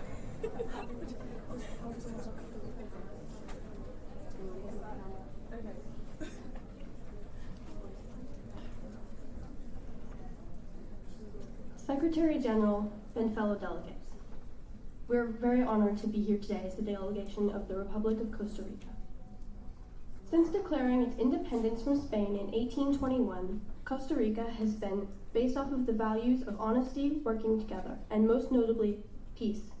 Today, these values still dominate our society. In the last 200 years, Costa Rica has experienced 3 short periods of violence, 2 of which were civil wars. Because of this, in 1948, Costa Rica abolished their armed forces, becoming one of very few countries to have done this. In the same year, Costa Rica joined the United Nations. Unfortunately, in our country, we are dealing with serious issues involving illegal trafficking. There are many women and children who suffer from this issue.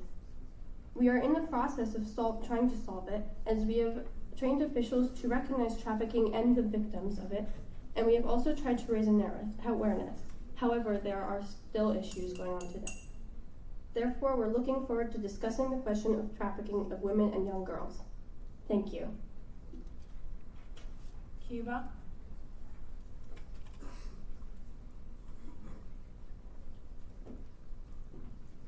Honourable Presidents, esteemed delegates, Cuba finds itself in a compromised position, being close enough for the USA to meddle in our affairs, inflicting sanction after sanction upon us. It would be a lie to say that we bear America no ill will. For the past century, we have withered under the gaze of America. We have suffered for 1 century too many. Whilst under their last competent president, relations seem to have bettered themselves. it appears that their current president's ego trumps logic and reason. Cuba intends to take a strong approach against a nation that raises its hand only to bully those it deems undesirable. And we wish to show the General Assembly just how powerful the Cuban people truly are. We urge all delegates to see through America's facade, to see a country so fixated upon influencing other nations, it has also forgotten how to treat its own people. Thank you. Thank you, Delegate. Czech Republic.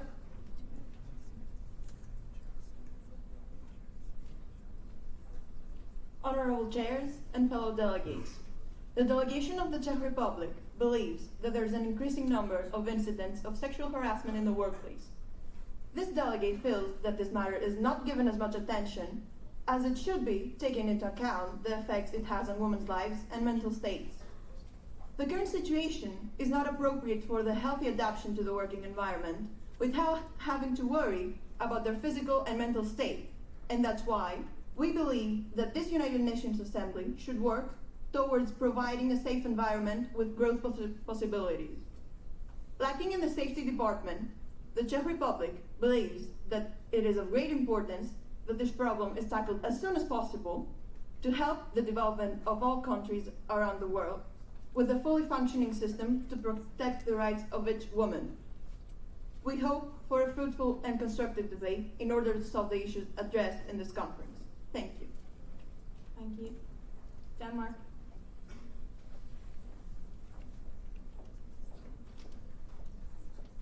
Honorable chairs, fellow delegates, and most distinguished guests. It is indeed time that we meet in an hour of grief and challenge.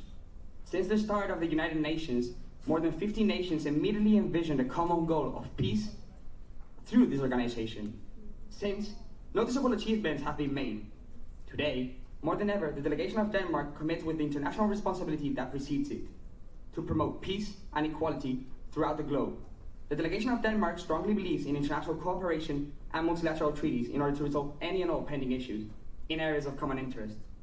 As of today, quoting JFK, however close we sometimes think to the dark and final abyss, let no man of peace and freedom despair. We shall defend our charter. Only this way shall we secure peace and progress. International conflicts continue to be the biggest threat to human development. The number of refugees and displaced persons is daunting. Violent extremism continues to rise. Human rights are violated without consequences. Our planet is undergoing the greatest resource scarcity ever seen, and climate change continues to threaten our stability. The delegation of Denmark wishes all member states an extremely enriching debate in all committees. Thank you. DPR Korea.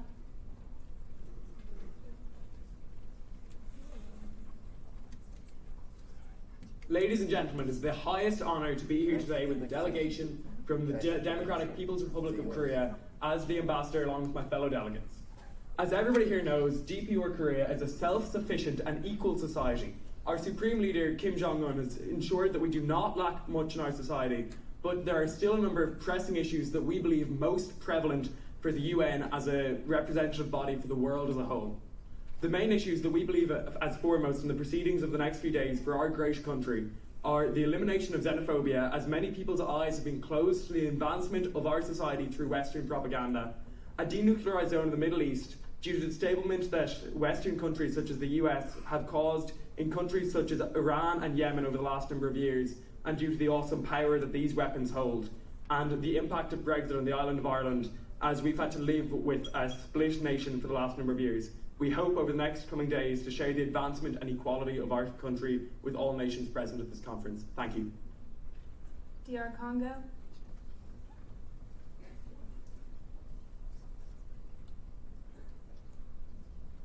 Esteemed guests, fellow delegates, and presidents of the General Assembly, the dignified nation of the Democratic Republic of the Congo is delighted to be able to partake in the productive debates of this conference. While we have suffered because of past of war, corruption, and poverty, and we have experienced political instability ever since we have gained independence from Belgium, however, we hope to resolve our troubles with our current system. Therefore, we are particularly interested in the Environment Committee's ideas this year in order to protect our flora and fauna. We are the most biodiverse country in Africa. However, it is vital to control trophy hunting in order to protect our environment. We also have great expectations for the Special Conference on Women to be able to finally solve our difficulty on the abuse of women, which is too frequent in our country. We wish to take care of this urgent issue and develop an equality between genders. We truly hope that through this year's debates, we can leave behind our dark and stained past and reach new heights, developing a brilliant future. Thank you. Egypt.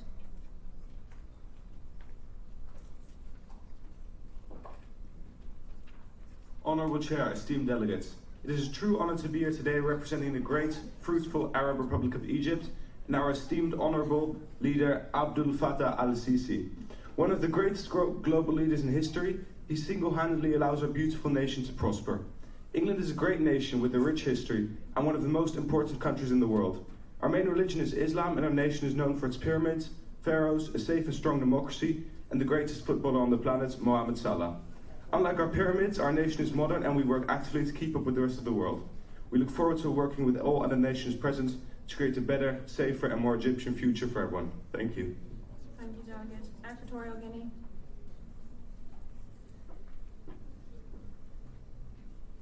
To develop friendly relations amongst nations based on respect for the principle of equal rights and self-determination of peoples. To achieve international cooperation in solving international problems of an economic, social, cultural, or humanitarian character. These are excerpts from the first few articles of the United Nations Founding Charter, and for Equatorial Guinea, instigate a moment of reflection. To what extent have we fulfilled these purposes? There are millions of innocent civilians displaced as a result of armed conflict. The situation in Myanmar requires immediate attention, yet has so far received insufficient assistance. The ambassador of Equatorial Guinea does not mention these to criticize the states present today, but rather commend the successes achieved so far, while underlining the necessity of continued international cooperation to contest such matters. Equatorial Guinea is no stranger to the benefits of this stance, with the independence owing to assistance from the UN. Let SAIMUN be an opportunity for all present nations to continue or initiate this position. Thank you. Thank you, Delegate.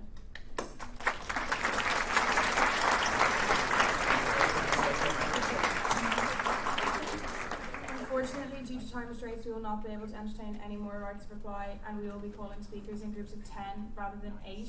We will also only be entertaining one break. This will be at 11 o'clock, and it will be very short, so please make sure your delegates are ready to swap. Thank you. We will now start with the next 10 speakers. The next 10 speakers are Estonia, Ethiopia, Finland, France, Germany, Guyana, Haiti, Honduras, Iceland, and India.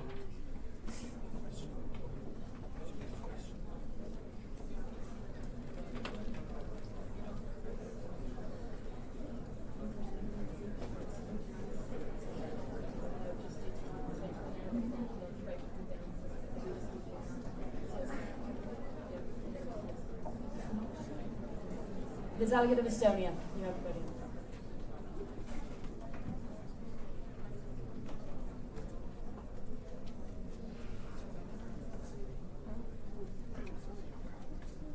Honorable Chair and distinguished delegates, today, as the delegation of Estonia, we would like to welcome you all to this conference, which we hope will help us and nations around the globe find remedies to some of the most crucial topics of our society.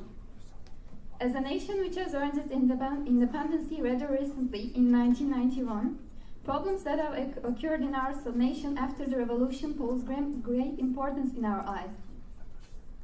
These problems differ from the economical and social stratifications our economic state has created in our society to our unemployment rate of 5.4%, which is higher than we would like it to be. We have not achieved the level of gender equality we would prefer yet either. Our problems differ. What does not change is our will to find effective resolutions while creating a friendly atmosphere. Let's have peace reign the world. Thank you for your attention. Delegate of Ethiopia.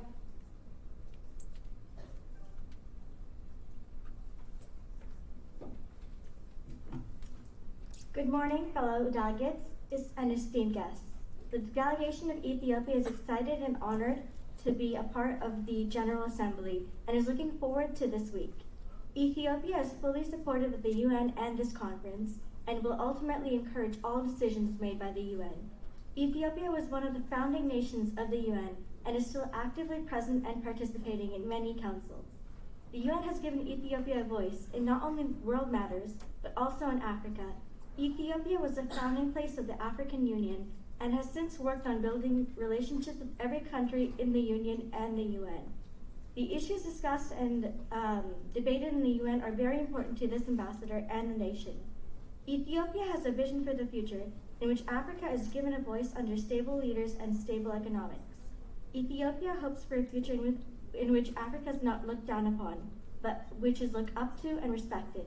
Ethiopia hopes to continue in improving the country, Africa, and ultimately the world.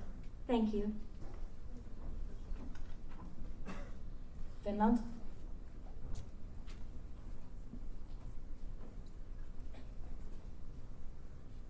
According to the most recent World Happiness Report published by the United Nations, Finland is the happiest country in the world. And indeed, we're very happy to be here today. Honorable Chair, esteemed delegates, and distinguished guests, the Republic of Finland takes great concern in the many issues that women face in our world today. Since we gained our independence in 1917, we take great pride in our education and gender equality, being the first country in the world to grant women the right to vote and stand for election in 1906. However, 30% of Finnish women experience domestic violence. Deeply concerned, a 5-year action plan was put in place with a focus on education. We believe that it is with such a focus that it will be substantially effective in the long term. Through this SAIMUN 2018 conference, we hope to share and gain valuable knowledge to further benefit the citizens of the world on this issue. Thank you very much. France.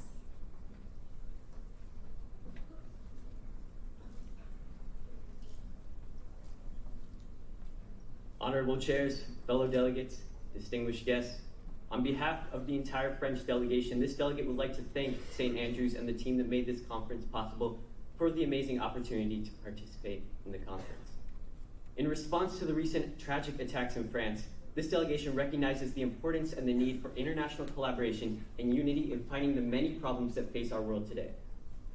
Throughout this conference, our delegation will focus on collaborative efforts to reach unilateral and comprehensive solutions to problems such as the question of radicalized citizens returning from Syria or Iraq, cryptocurrencies, elimination of xenophobia, light pollution, piracy in the Gulf of Aden, and violence against women. The French delegation realizes the severity and importance of finding solutions to these problems and will remain actively involved in the debate as it unfolds. Our delegation will approach these debates with an open mind while still ensuring that liberty, equality, and fraternity remain in the foreground. We would like to wish everyone an enjoyable and productive conference. Germany.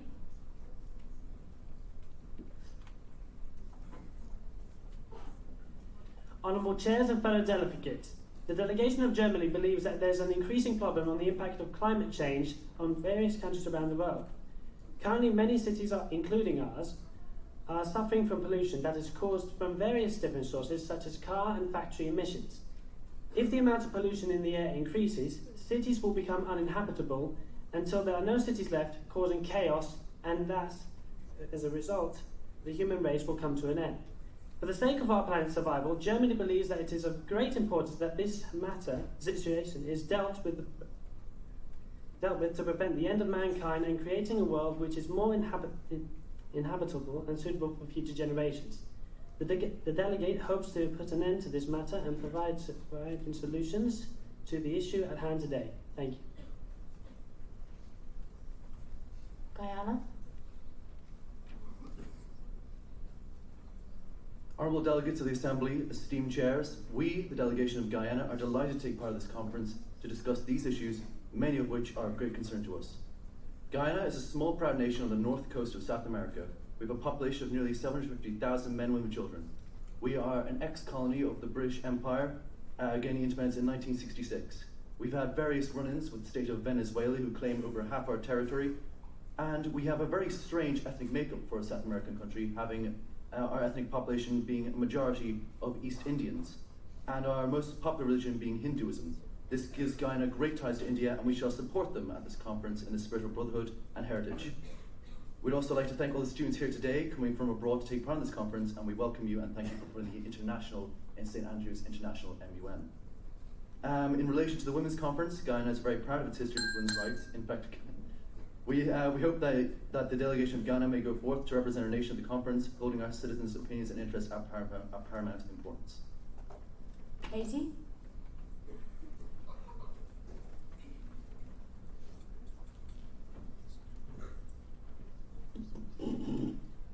Honorable Chair, fellow delegates, and esteemed guests, the delegate of Haiti is proud and honored to stand before the General Assembly today. Haiti is a small country found in the Caribbean, neighboring the Dominican Republic. The earthquake in 2010 left 220,000 people dead and looms over the people in constant sorrow.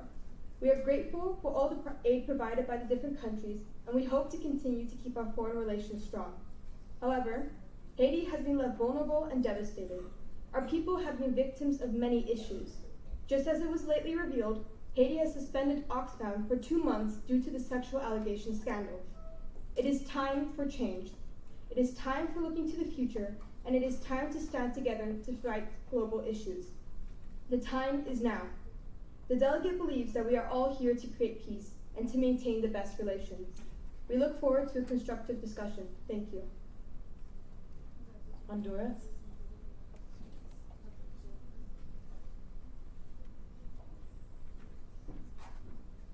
Secretary General, Honorable Chair, and fellow delegates, it's a pleasure and an honor to address you as Ambassador of Honduras. The wealth of cultural expression in Honduras owes its origin primarily to being a part of Latin America, but also to the multi-ethnic nature of this country. Honduras is always booming with color due to its many festivals celebrating food, music, and the arts. Despite our celebration, Honduras has a lot of issues to solve before being safe for all. Regardless of the downward trend in recent years, the murder rate remains the highest in the world. Along with violence, Honduras faces issues with corruption. As a government, we are striving to address these issues and welcome support from our international colleagues. As Ambassador of Honduras, I believe we should try to make life enjoyable for all people throughout their lives, and we hope to start building a path to a safer world. Thank you all for your attention, and I wish you all fruitful debates. Iceland?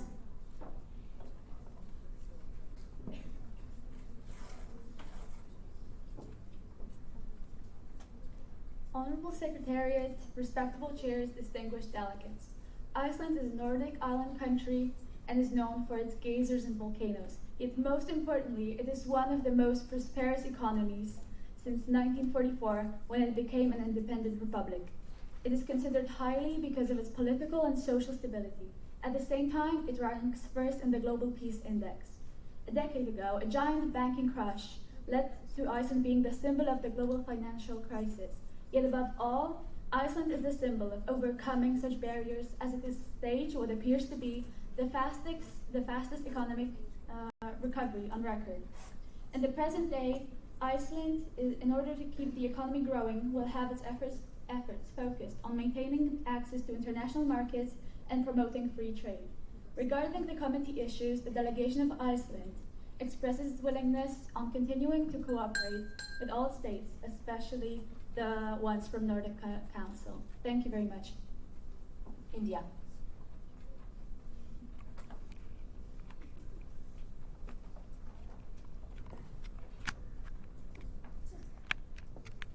Dear delegates, respectful chairs, and honorary secretaries, it is a pleasure and honor to address you as the Ambassador of India. India is a culturally rich country that has many fascinating characteristics and traditions, which are globally recognized. However, India, despite being one of the fastest growing economies in the world, is still a developing country, submerged in poverty with over 22% of the population living below the poverty line. This consequently affects the access of equal education, healthcare, and overall standard of living. This can be changed, however. Therefore, committees such as the Special Conference on Women are especially crucial in this year's conference, as they tackle issues such as domestic violence against women, which is unfortunately still very prevalent in Indian society. Another major issue in India is human trafficking, where on average every 8 minutes a child goes missing, many sold for sexual exploitation and labor.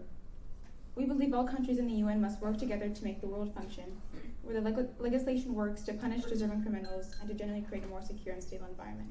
Thank you.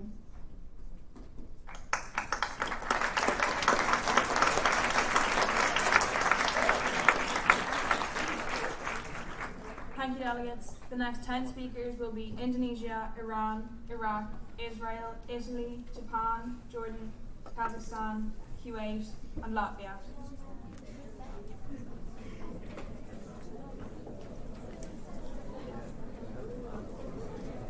There will be a break after these 10 speakers. Could we please keep order until then? Thank you.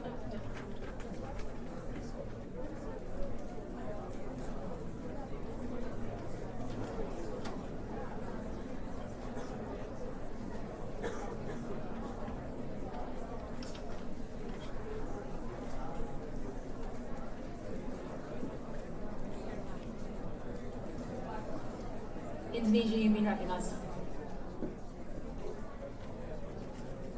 Delegates, order on the floor. Please find your seats.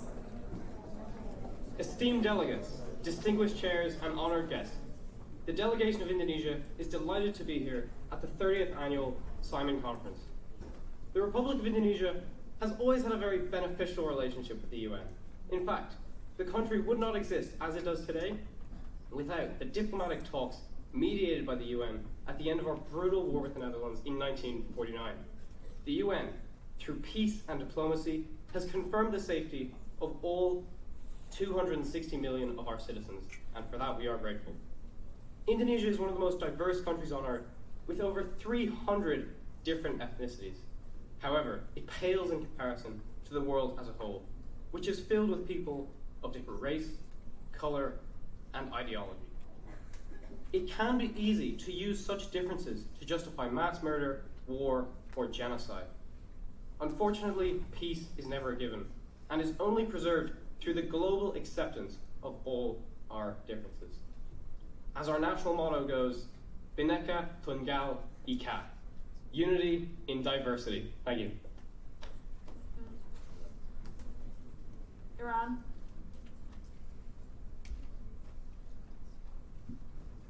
Honorable Secretariat, dear advisors and guests, esteemed delegates, it is our utmost pleasure to be in this conference representing Iran. To give you information about Iran, we must start from its history. Iran, known to the Western world as Persia, is home to one of the world's oldest continuous major civilizations, with its historical and urban settlements dating back to 7000 BCE. There is no doubt that Iran has a crucial part in history, but as delegates of MUN, we all know better than focusing on our history and ignoring today's problems. Currently, the Iranian rial ranks as one of the least valued currency in exchange to US dollars. Iran also is the 4th country to have the most air pollution and 2nd to have the most drug usage. What we have done in the past cannot justify what we haven't done today. Therefore, today, we, as delegates of Iran, stand here to do what we can. Our solutions will be human-made, only as much as our problems were. And as we have a look at this conference hall, our hopes for the future world increase immensely. Thank you. Iraq.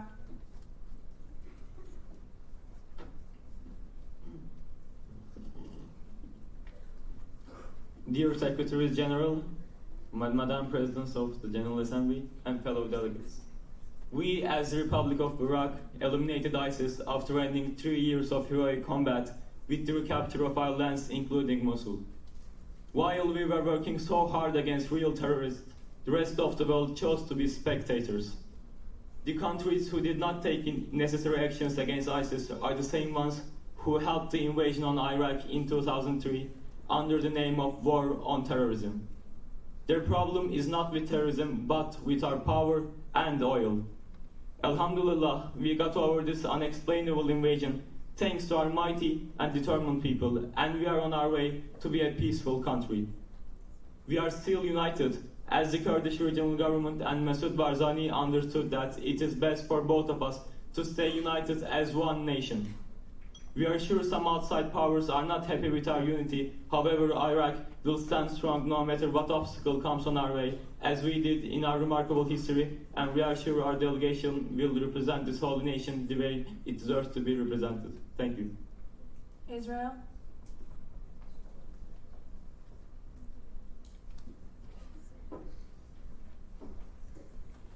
Esteemed Esteemed delegates and secretaries general, it is a pleasure and honour to address you as the ambassador representing Israel.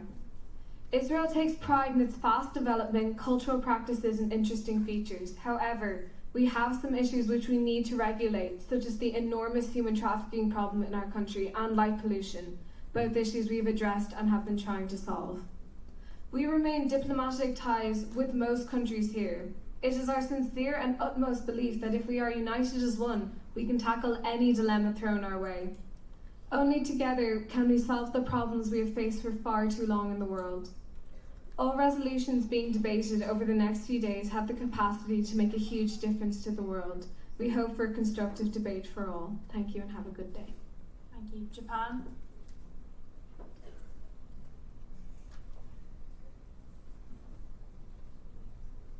The United Nations has a duty of care to its citizens. If we cannot safely regulate artificial intelligence or cryptocurrencies, if we cannot ensure an end to violence in nations such as Yemen and Myanmar, if we cannot act as a unified body of change against social, economic and political inequality, then we are simply failing our people. Japan, admittedly, has had a rocky history with the League of Nations, withdrawing in 1933. But contrary to our past counterparts, in 1956, we joined the United Nations to stand before the Secretary General in an effort to protect each nation's sovereignty while subsequently working toward the common goals of peace and security for our people. Now, in 2018, this delegation believes in cooperation. We believe in our citizens, and moreover, we believe, together as the United Nations General Assembly, that we can safeguard democracy. Thank you. Thank you, Delegate. Jordan.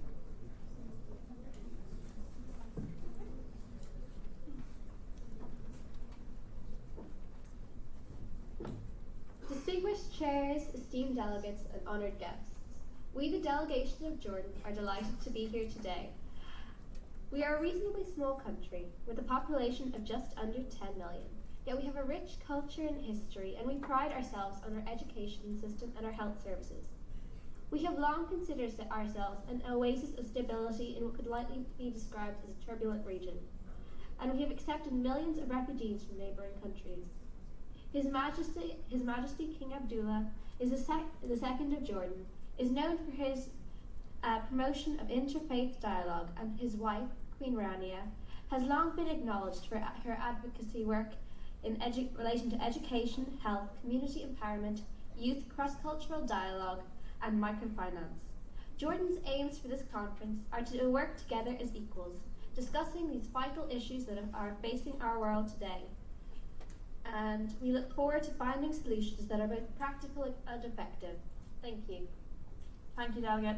Before the next speaker approaches the podium, I'd just like to remind all delegates that there is a break very soon, so if you could please maintain the level of respect you have done so well for the next speakers, and then you'll have a break. Thank you. Kazakhstan.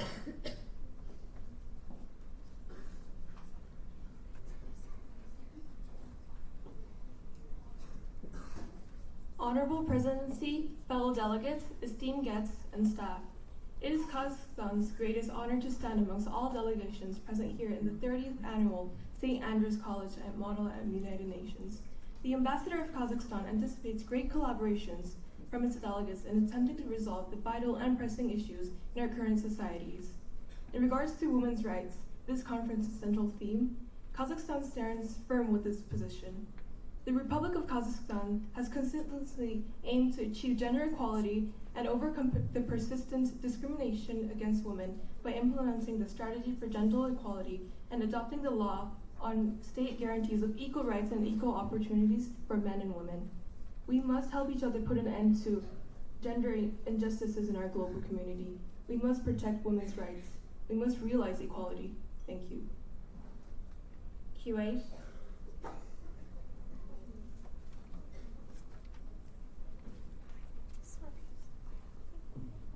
Dear Secretaries General, Madam President of the GA, and fellow delegates, we, as the State of Kuwait, are honored to be taking part in the 2018 SAIMUN Conference. We are effectively expanding our international policy to be the diplomatic leader in the Middle East and the Gulf. We aim to move on from past disputes, and we are restoring our alliances. Although we've been incredibly pleased of the global support we had when we were facing unjust invasions. In correlation, we aim to be a neutral ally of the dignified Middle Eastern countries and our fellow Muslim nations.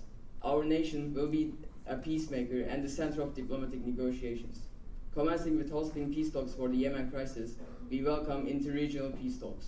Furthermore, as a strong member of oil-producing countries, OAPC and OAPEC, we favor further collaboration in the industry.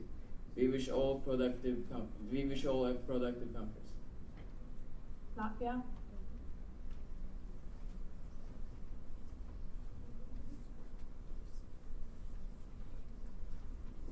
Honorable delegates and distinguished chairs, Latvia marks 26 years since regaining independence and joining United Nations. Latvia took its rightful place in the United Nations in 1991 with a clear objective of the collective contribution to security, stability and prosperity in the world. As a responsible democratic state based on the rule of law and respect stability for human dignity and freedom, Latvia remains strongly committed to essential work for the United Nations.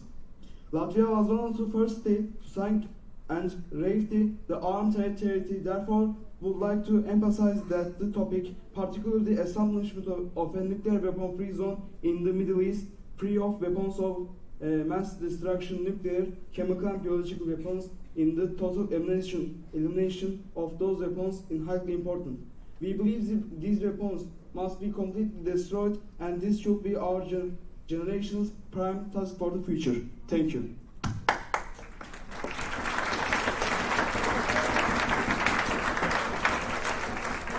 Delegates, there will now be a short break for you to go to the bathroom and swap over. It is 5 minutes long. We will be starting in exactly 5 minutes. Thank you.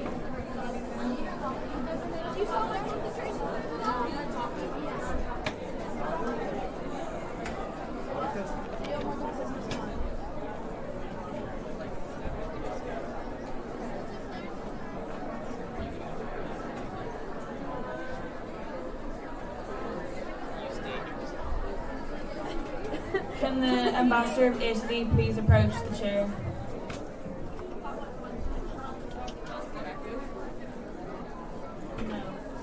That's fine.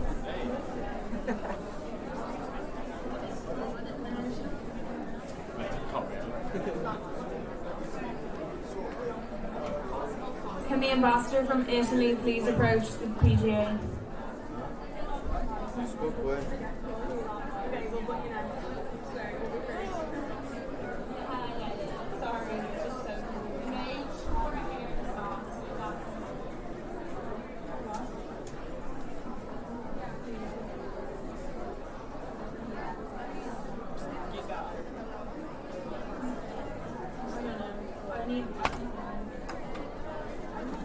Can all delegates please find their seats? This is not an indoor break, this is just to swap around, so try your best to be quick.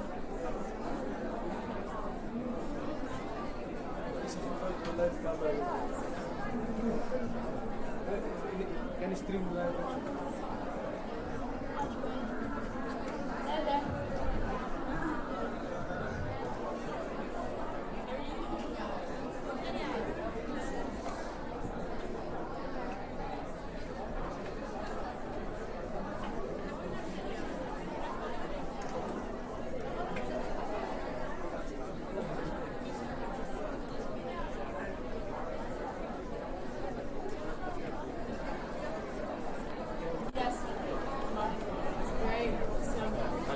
Corre.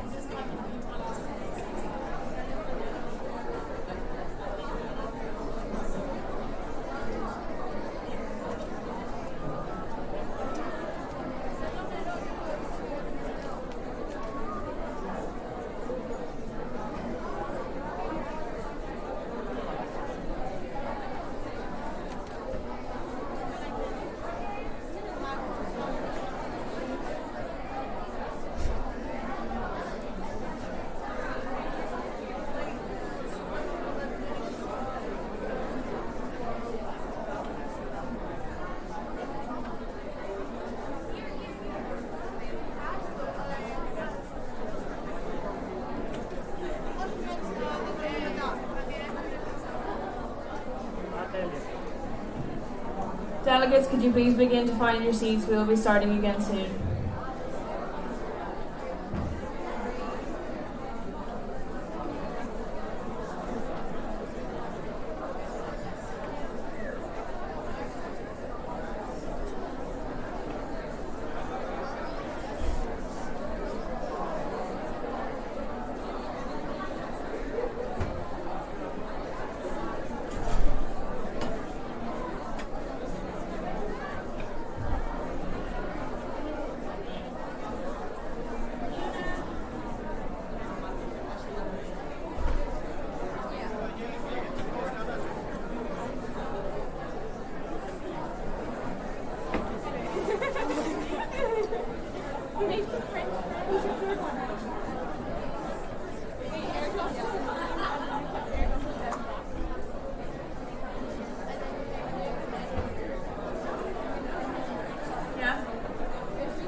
Delegates, please take your seats. We will be starting in 20 seconds.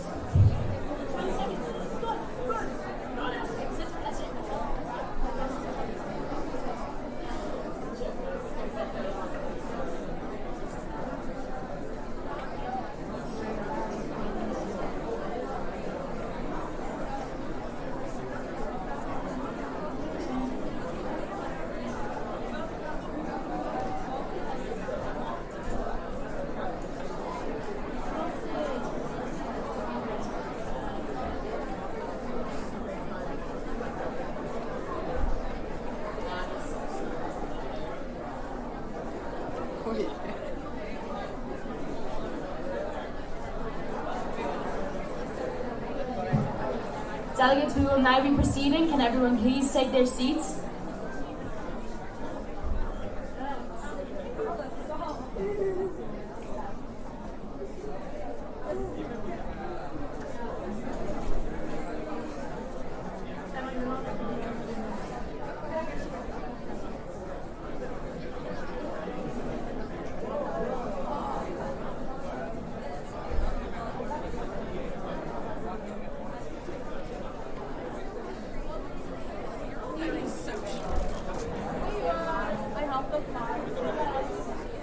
Can the ambassadors please make sure your delegation is here? And can everyone please take their seats? Admin, please secure the doors.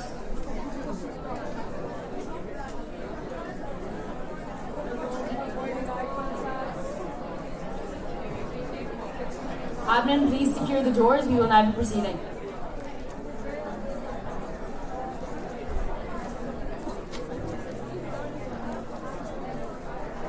Can the delegates of Lebanon, Libya, Luxembourg, Malaysia, Maldives, Malta, Marshall Islands, Mexico, Moldova and Montenegro please approach the podium?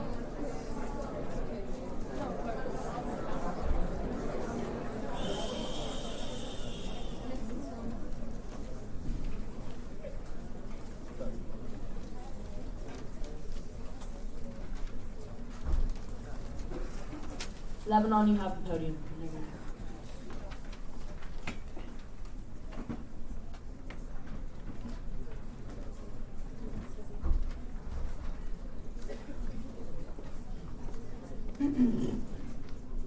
Honorable chairs, dear delegates, distinguished guests, we are here today in 2018. Therefore, we must go back some years ago when terrorism struck a lot of nations, claiming the lives of many victims. From this very rostrum, we confer more solidarity to all victims of terrorism in the world. This tragic situation ignited an international war against terrorism, and this war has spread and lost its purpose. We are aware that in this war, heinous crimes have been perpetrated against our people, and all laws, conventions, and international norms have been violated. However, the Lebanese Republic proved that we are charitable, humanitarian, and non-xenophobic to all refugees in need, to all refugees that this war has provoked. It is known that a significant number of 1.5 million refugees have entered the country. The delegation of Lebanese Republic would like to thank the United Nations for this conference and believes that this conference will be fruitful and productive. We call upon all other nations to join hands in the coming days and provide practical solutions to be implemented in the future. Thank you. The floor is yielded. Libya.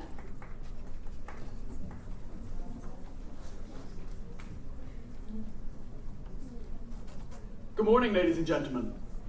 We are the delegation in Libya, are honoured to have been invited to such a prestigious conference here in Dunleary. Although we have had a turbulent past, it is now in our free and democratic society that we can fully execute the will of our proud people with the utmost integrity and faith that it is for the good of our nation.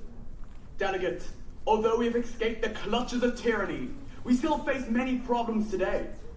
However, we believe that the United Nations is a forum in which we can discuss our problems with candour and honesty, and that the UN is a place where we can strive towards a higher ideals and ensure a future in which sovereign nations chart their own course, not to act in indentured servitude to tyrants or states with more military might.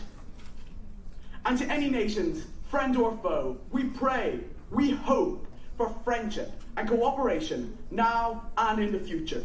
Thank you. Luxembourg.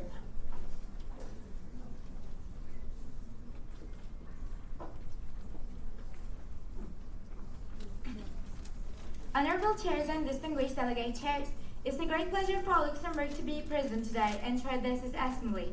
Commitment, solidarity, responsibility. These are the three keywords that have guided and will continue to guide my country's action at the United Nations. As a founding member of the United Nations, Luxembourg has based its foreign policy upon an active participation in multilateral cooperation. This multilateralism is founded on the respect for international law and the cooperation between sovereign and equal states to work collectively for peace, development, and respect of human rights. Ladies and gentlemen, the use of nuclear weapons, ascertained by United Nations, is a crime against civilizations and cannot be allowed to go unpunished. This we owe not only to the victims in the Middle East, particularly in Syria, but also to future generations. We welcome the agreement for the total elimination of nuclear weapons by starting in the Middle East and then to the whole world. We believe these weapons must be completely destroyed in accordance with a firmly agreed timetable. A world free of weapons of mass destruction is our generation's prime task for the future. I thank you for your attention. Malaysia.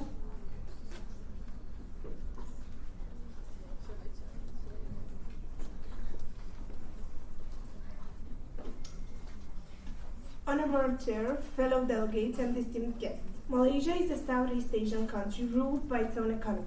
What we don't know is the fact that Malaysia has over 150,000 refugees registered by UNHCR, United Nations High Commissioner for Refugees. However, many of them do not have access to registration cards that they need in order to receive help and support from such organizations. Also, Malaysia is involved in an unfolding catastrophe between Saudi Arabia and Iran. Moreover, Malaysia's police forces are dealing with a large number of internal crimes, such as trafficking of women and corruption. Refugees need governmental help in order to have a decent livelihood. Malaysia needs to handle the war situation peacefully. Women and other victims of popular crimes require more protection. Our citizens want to be heard, so we should all be willing to listen. Our delegation calls NGOs, non-governmental organizations, to help us achieve our goal, make one big change, but solve tons of problems. Thank you. Maldives.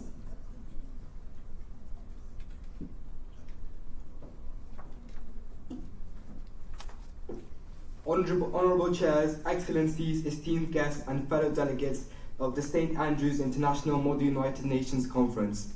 The delegation of the Republic of Maldives is honoured to be in this prestigious conference. The delegation of the Republic of Maldives is here to discuss the everlasting issue of climate change.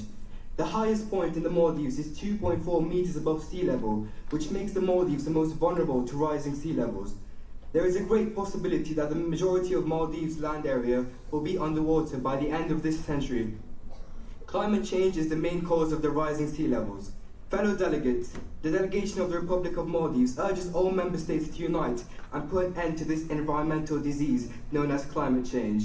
We must combat this with efficiency and productivity before more countries end up in the position that the Maldives is unfortunately in. The delegation of the Republic of Maldives condemns the United States of America and Donald Trump for the poor decision to withdraw from the crucial Paris Agreement. The delegation of the Republic of Maldives is truly disappointed by this. As the famous Confucius once said, the man who moves a mountain begins by carrying away small stones. Thank you very much. Malta.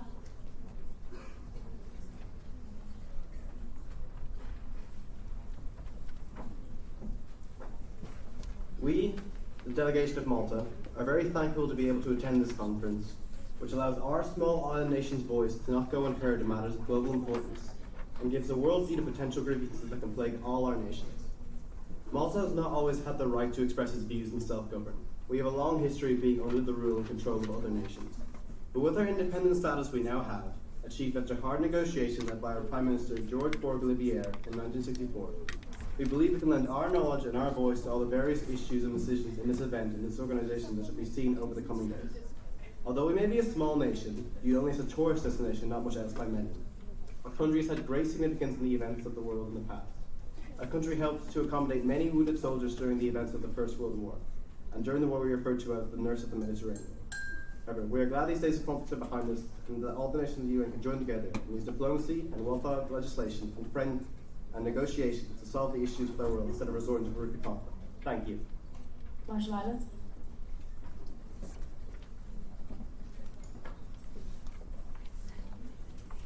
Honourable delegates, distinguished chairs, it is with great pleasure that we, the Marshall Islands, can join you today. We have come a long way since our nation gained independence from the United States in 1986. As a sprawling chain of volcanic islands, we fear greatly for climate change. We also fear nuclear weapons and strongly support nuclear disarmament as a result of our history with nuclear testing. Though we only have a population of 53,000, we still pledge to give everything that we can the solutions of these issues. The phrase, it's not about the size of the dog in the fight, the size of the fight in the dog, can be no more true for us, the Marshall Islands. Thank you very much. Mexico.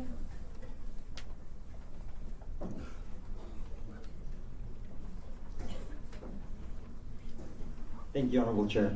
It is an honor and privilege to represent Mexico, a great nation, full of traditions, beautiful landscape, and caring people.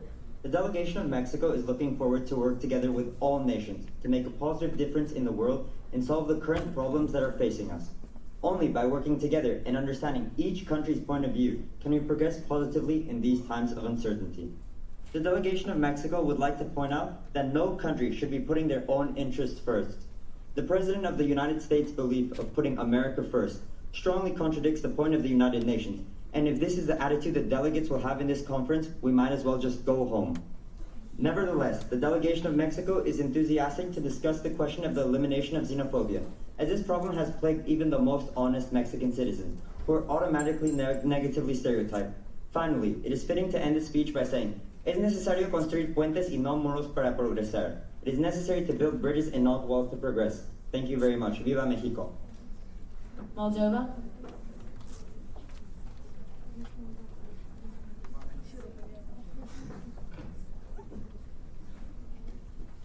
Honorable Presidents of the General Assembly, esteemed delegates, Moldova is honored to attend this 30th annual SAIMUN conference, and we look forward to working with our fellow delegates in order to combat the many issues our world faces today. We ourselves joined the UN in 1992, just months following the declaration of our independence, and now have over 20 UN specialized agencies, funds, and programs that work in Moldova. While women in our nation continue to face discrimination and inequality in their social, economic, and political lives, we have made both national and international commitments to promote gender equality and the empowerment of women as we work towards achieving our development goals and becoming a more prosperous and modern European nation. We believe that the discrimination against women is an issue to be left behind in the 21st century, and thus we urge you all to take action in the important issues to be discussed in the coming days. Thank you. Montenegro.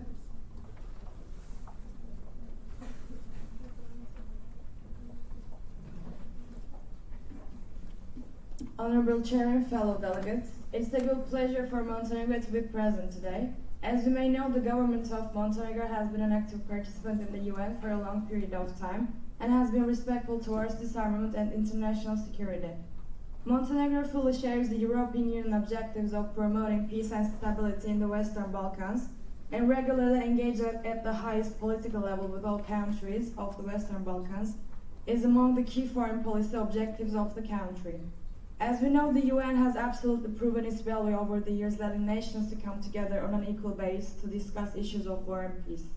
So today, bear in mind that seemingly incurable situations that still withstand universal agreement may be resolved by attracting regional associations and authorities to actively participate in such discussions.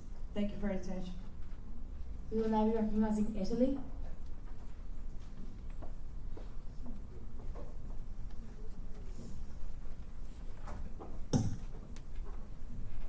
Secretaries General, Presidents of the General Assembly. The delegation of Italy believes wholeheartedly in the values of the United Nations and, in particular, the need to respect all people worldwide, no matter their situation. We would like to remind the General Assembly of the plight of the 65.6 million displaced persons across the globe, and we want to work alongside all other nations to find solutions to this complex problem. We hope for successful debate over the coming days.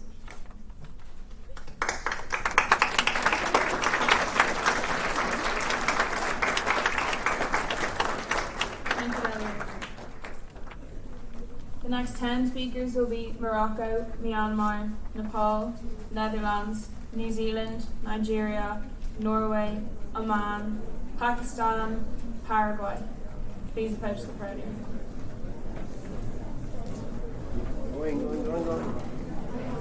Delegates, we're nearly done and we would ask you to please remain silent while the speakers are at the podium. Oscar's on the louder. Is it less distorted?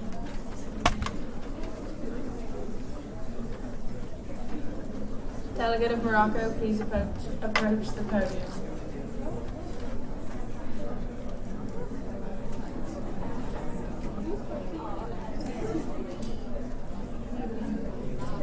Delegates, please. Dear delegates, Honourable Chair, esteemed guests, good morning. Morocco has the pleasure to be part of this prominent conference to debate the major issues confronting the world today, to overcome our differences in hopes to solve these issues. We would like to focus our attention on the Special Political and Decolonization Committee. We are particularly concerned by the question of the destruction of cultural heritage by terrorist groups. As many commentators have pointed an accusing finger at our religion, we are here today to show our determination in combating terrorist groups who hide behind the veil of a peaceful religion in our prosperous country. We cherish our close relations with the EU. Together we must protect our people and our heritage. We hope that throughout the course of this conference we can further strengthen our ties and forge a better world. Thank you. Myanmar.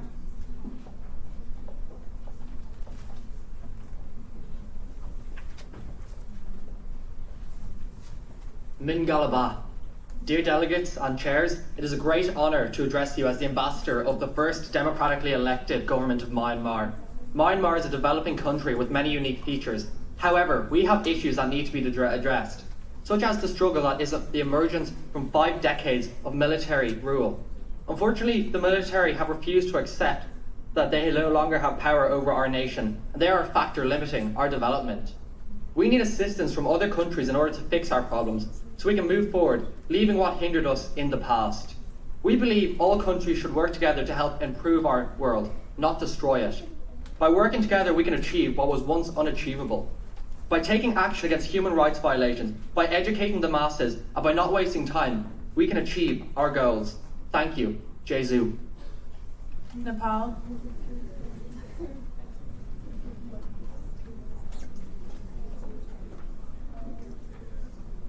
Honorable chairs, distinguished delegates.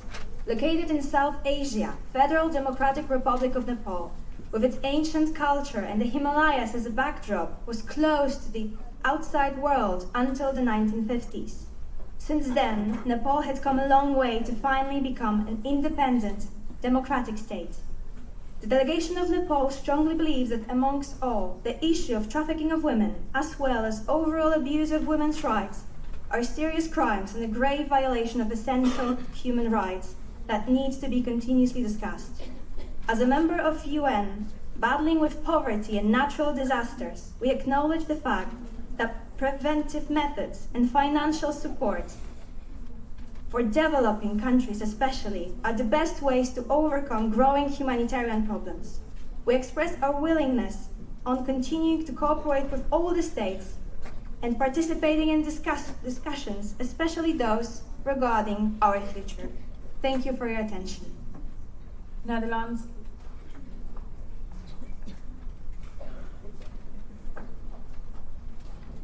Honorable Chair, fellow delegates, this annual conference with you has a particular implication for us, the Kingdom of the Netherlands. It is an occasion for everyone present to take note of the importance our roles as representatives and delegates of various countries have in our fast-changing society. Where there is partition, understanding is promoted. And when people become doubtful of our progress as an international community, we keep finding even more innovative solutions. Global crises that affect us all, international crime, terrorism, refugee flow, and climate change, can only be embarked upon successfully if the international community works in unison. The Kingdom of the Netherlands sees it as a constant duty to actively contribute to international cooperation as a reliable partner for peace, justice, and development. We hope that this conference will contribute to the exchange of ideas that our world so desperately needs. Only by debating face-to-face and negotiating between one another can we create greater understanding, break deadlocks, and exploit opportunities for sustainable development. Looking forward to a fruitful conference. Thank you very much. New Zealand.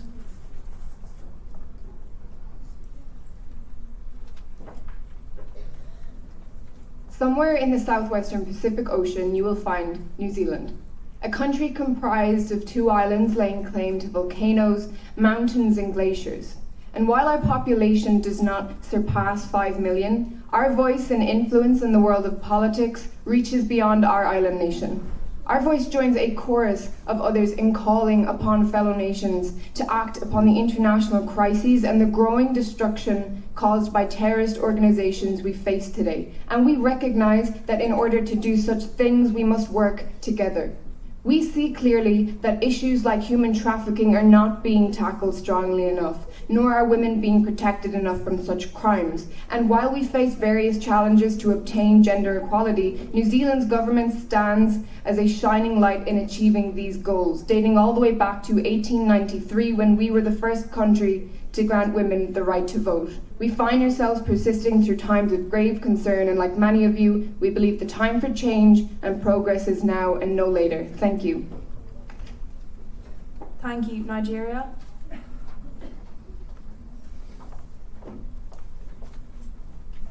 Salutations, fellow delegates, honorable chairs, and presidents, and secretary generals. It is a pleasure and an honor to address you as the ambassador representing Nigeria. Nigerian delegates, would you please stand and be recognized by the General Assembly? Nigeria is a fast-growing country with many fabulous cultural practices and interesting features. However, Nigeria has some issues. Sorry, delegate. Could the delegates of Nigeria please sit down? Thank you. Nigeria is a fast-growing country with many fabulous cultural practices and interesting features. However, Nigeria has some issues that need to be addressed, such as the physical and sexual assault on the female population in Nigeria, and the issue of human trafficking. With the help from the other delegates representing their countries, we have to take action to fix these issues. We call for all countries to come together and to form a world where there is no physical or sexual assault against women, and that there is a stop put to human trafficking. We believe that the best way to accomplish this is that all sexual abuse and human trafficking should be corporally punished. We should work to making our world a safer place. Thank you very much, and have a nice day. Norway.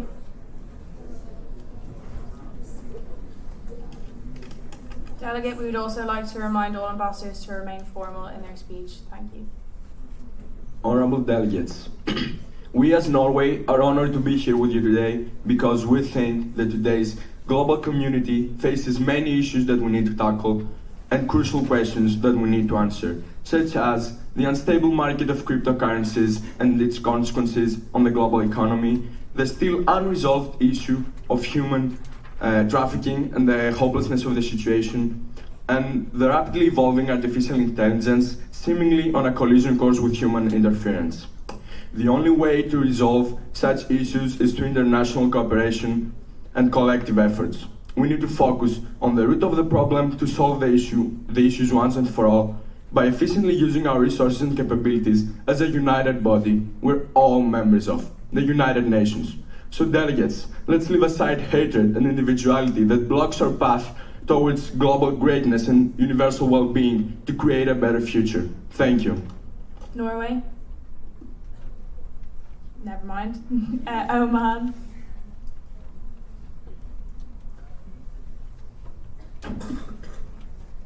Honorable chairs, fellow delegates, it is an honor for the Sultanate of Oman to be present here today. As you know, Oman has been a member state of the United Nations since 1971, and has since then always been a great example of the peace and prosperity that the UN tries to promote in all parts of the world. Being at the crossroad between the Arab and the Persian worlds taught us to always make peace with our neighbors, whatever languages they may speak, whatever culture they may have inherited. Being the oldest country in the Arab Peninsula, we have always tried and succeeded in being a guarantor of peace and diplomacy in a region which is sadly torn by wars and conflicts at the moment, which is why we are particularly interested in debating the question of a nuclear weapon-free zone in the Middle East, as well as all issues that we will all undertake on an equal basis in order for world peace to prevail. Thank you. Pakistan.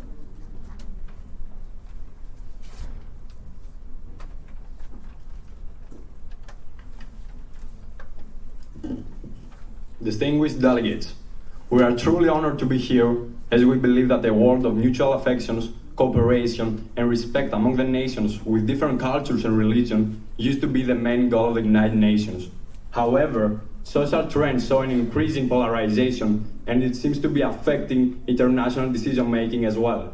And here comes the question: what has happened to supporting and believing what member states defend in an official capacity at renowned organizations? We need to rise above this tendency of propagating opposite doctrines and stop blaming member states. This particular conference should be the first step towards unity, because it is never too late to step away from the dangerous path the global society is currently dividing beliefs and convictions. Thank you for your attention. Paraguay.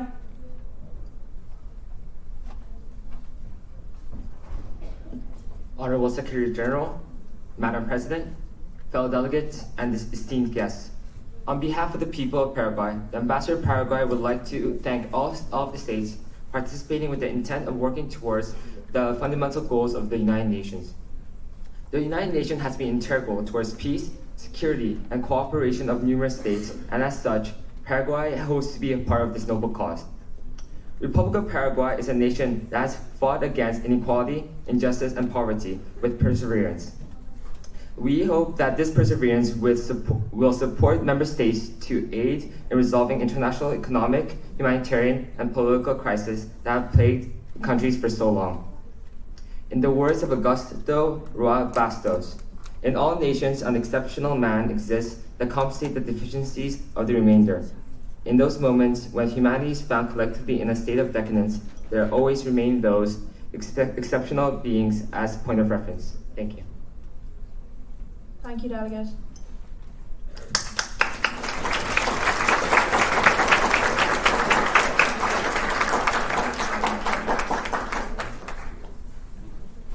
The next 10 delegates will be Peru, Philippines, Poland, Qatar, Republic of Korea, Russian Federation, Rwanda, Samoa, Saudi Arabia, Senegal.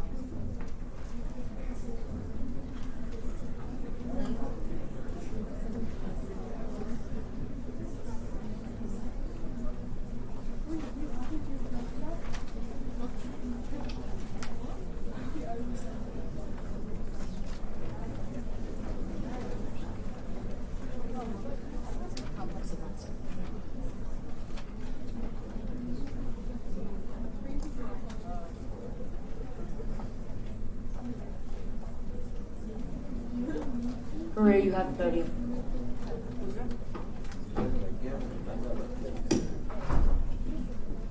Honorable Secretariat, fellow delegates, esteemed guests.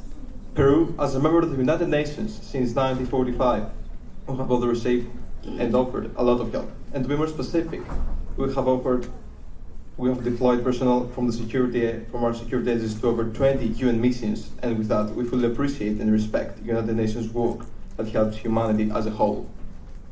So in this year's agenda, we strongly believe that the Economic and Social Council has to face one of the most major problems of our time, and that being the climate change, and especially the tremendous consequences it has in all the indigenous people in countries such as Peru. We're responsible for just 0.1% of global CO2 emissions, but we are still one of the countries suffering the most from the impact of the climate change, not to mention the continuous destruction of our cultural heritage by rogue militia groups.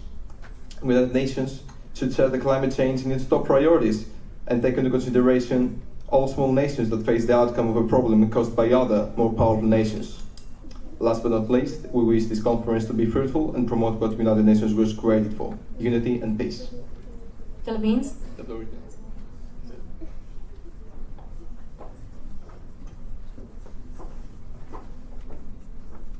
Honorable chairs and esteemed fellow delegates, it is a pleasure to be in front of you today representing the delegation of Philippines. We recognize that many nations have come a long way facing challenges to do with violence, inequality, and climate change. The United Nations, founded in 1944, was established on the grounds of two main goals: to unite nations and gain world peace. We understand the difficulty of simply achieving peace and are eager to collaborate with every country to create resolutions that will be beneficial to all, finding global solutions to global problems. Moreover, we wish to debate in the DISEC Committee to eliminate possible violence, and in the Environment Committee to work on the topic of trophy hunting to help our environment and its animals. Most importantly, we would like to discuss the inequality of genders, as we acknowledge topics such as domestic abuse and sexual harassment as major barriers to staying united and reaching equality. The delegation of Philippines would like to remind everyone that together we can find answers to problems we thought were unsolvable, even in the toughest of times. Thank you. Poland.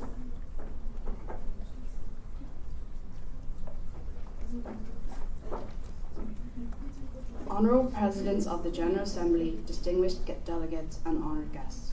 We, the delegation of Poland, are honored to be here at the 30th Annual SAIMUN 2018 Conference, and together with our fellow delegates, we wish to tackle many significant issues through debate. Poland has played an important role in Europe's history, overcoming significant political challenges with great resilience. In 1945, Poland signed the United Nations Charter and is honored to have this year commenced a 2-year term as a non-permanent member of the UN Security Council and is acting as a non-permanent member on this occasion too. As a signatory of the Convention for the Elimination of Discrimination Against Women, we are committed to advancing the rights of women in all spheres of social, political, and economic activity. We also wish to protect every Polish person's right to continue to enjoy our national family values. We therefore look forward to working together with our fellow delegates to achieve resolutions that reflect both the collective and sovereign aspirations of all member states. Thank you. Qatar.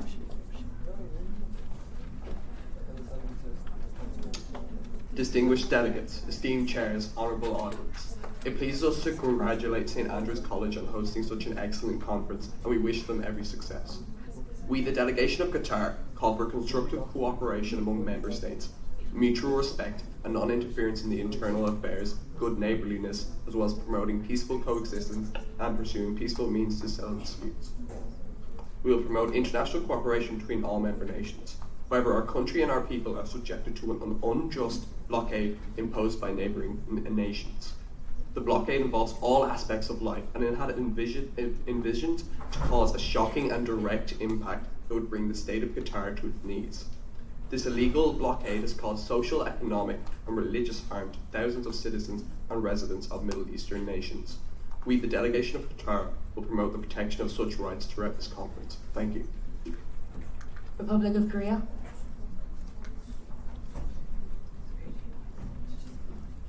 Annyeonghaseyo and good morning, and welcome to the General Assembly, ladies and gentlemen. It's a pleasure and honor to address you as the Ambassador of South Korea. South Korea, officially the Republic of Korea, is a state in East Asia that is governed by a unitary presidential and constitutional republic. South Korea officially became a member of the United Nations in September 1991, and since then has been actively involved and has an important role in the United Nations. The Republic of Korea is a fast-developing country with a strong economy, advanced technology, developed industry, public structures, and many other interesting features and opportunities. Also, South Korea is the most developed region in human development in Asia and one of the most dominant countries in the industry today. But despite all of these great things, our country is facing some problems such as human trafficking and unreasonable restrictions on freedom of expression and association by government. Even though our country is working on it, we truly believe that we should take an action for these issues with the support of the other countries. But all of these problems and more issues that exist in our world should be our main goal throughout this conference, and we should work and do the best that we can to be able to find solutions to solve those problems. We believe that we will be able to do that. Please come to their closing remarks. In these 4 days. Hope to have a fruitful and unforgettable conference. Thank you. The Russian Federation.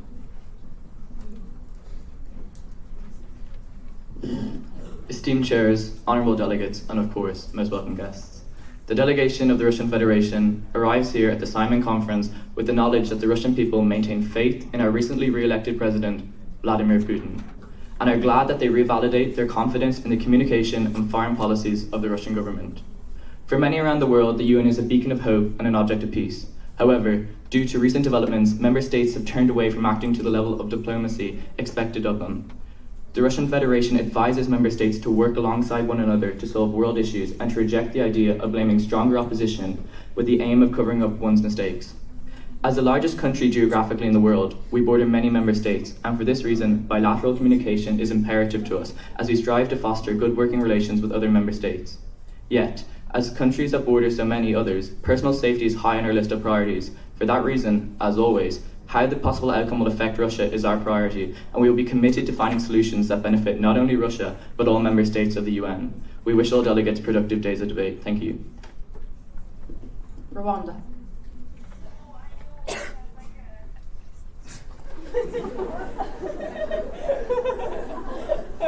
Order on the floor, delegates. Rwanda, you may proceed. Honourable chairs, fellow delegates, it is a great pleasure for the Republic of Rwanda to be here today. Rwanda is a landlocked country in Central Africa with a population of almost 12 million, which is predominantly Christian. The official languages are Kinyarwanda, spoken by 90% of the population, and French and English as a result of Rwanda being a Belgian colony before gaining independence in 1962. The horrors of the 1994 genocide decimated Rwanda's economy, but we have shown resilience and made great progress since, keeping inflation levels down and reducing poverty, and are pleased to say that the GDP has rebounded with an annual growth of 8% since 2003.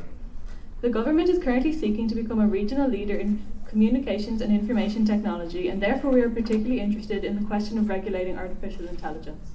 Rwanda is proud to say that 64% of the seats in Parliament are held by women, the most female-inclusive government in the world. The government's commitment to the education of girls and family planning has helped reduce the birth rate, but the treatment of women in society is far from perfect, and we look forward to debating these matters in the Special Conference on Women. We wish you all a fruitful debate and look forward to contributing to the effort to solve these issues of great importance. Thank you. Delegates, we are beginning to hear a slight murmur, so please just try and keep that to a minimum. Samoa, you have been recognised.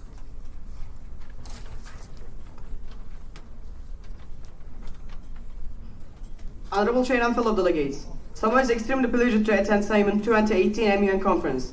Since the participation of the United Nations in 15 December 1976, Samoa has always been willing to act together with a true cooperation between all member states. As being one of the signatories to this historic treaty on the prohibition of nuclear weapons, we want to demonstrate unequivocally our aspiration to have a world without nuclear weapons, particularly in the Middle East. The convention narrated that the position of the nuclear weapons will act as deterrent to make the world a safer place to live. We firmly believe that possessing nuclear weapons and adding new nuclear powers only make our world less safe, less secure, and less peaceful. Hence, we need to rid our world completely of all nuclear weapons. Climate change is a perpetual priority issue for Samoa and our Pacific region. In our small islands, as witnessed recently, natural catastrophes can decimate an entire country, bringing with them great pain and upheaval people's lives, as well as set back the national economy for years. And we know this from repeated past experience. Honourable Chair and fellow delegates, Samoa remains committed to ongoing efforts to pursue respect for human rights and rule of law, and does it part to contribute to this global effort. Come to your closing remarks. Samoa has progressed a lot in eliminating discrimination against women and the protection and promotion of women's rights in the country. Samoa is the first Pacific country opened its doors to the independent mechanism. Delegate, please come to your closing remarks. Wafetai mai soifia. Thank you. Saudi Arabia, you have been recognised.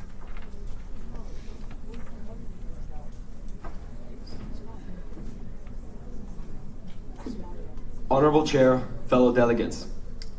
The delegation of Saudi Arabia welcomes you all at this conference and wants to use this chance to highlight the importance of finding quick and efficient solutions to the pressing issues at hand. Traditional and cultural problem solving has educated Saudi Arabia in the past, and as a result, we have earned regional and worldwide respect.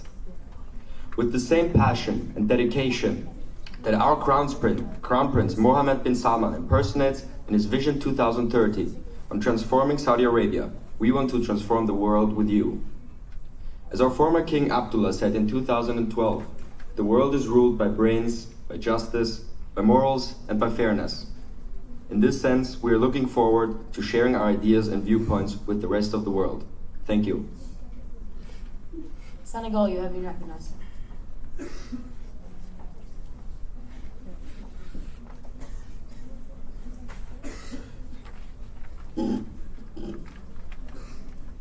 Most honorable chairs, distinguished delegates, esteemed guests.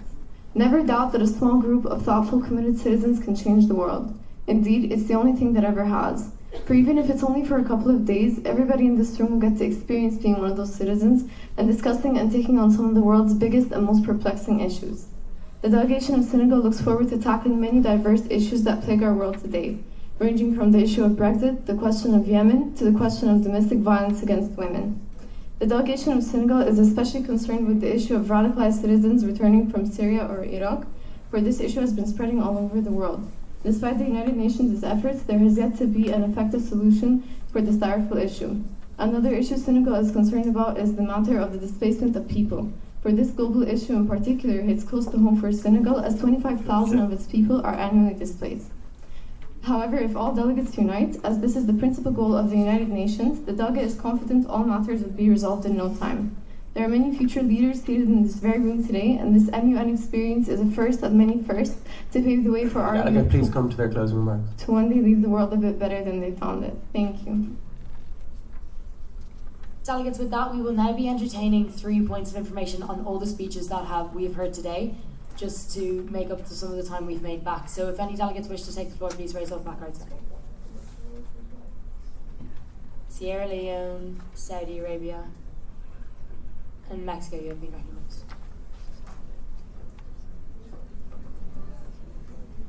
Delegates, we do not actually have any microphones currently, so unfortunately that cannot occur at the moment. We will be recognizing the next 10 speakers. The next 10 are Sierra Leone, Slovakia, Slovenia, Somalia, South Africa, Spain, Sweden, Switzerland, Syrian Arab Republic, Tanzania, United Republic, and Thailand.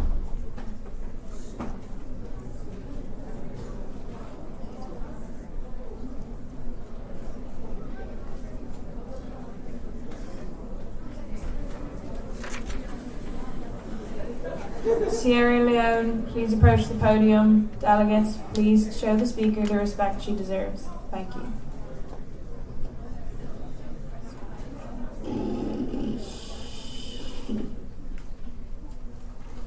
Sierra Leone is a small nation on the West African coast.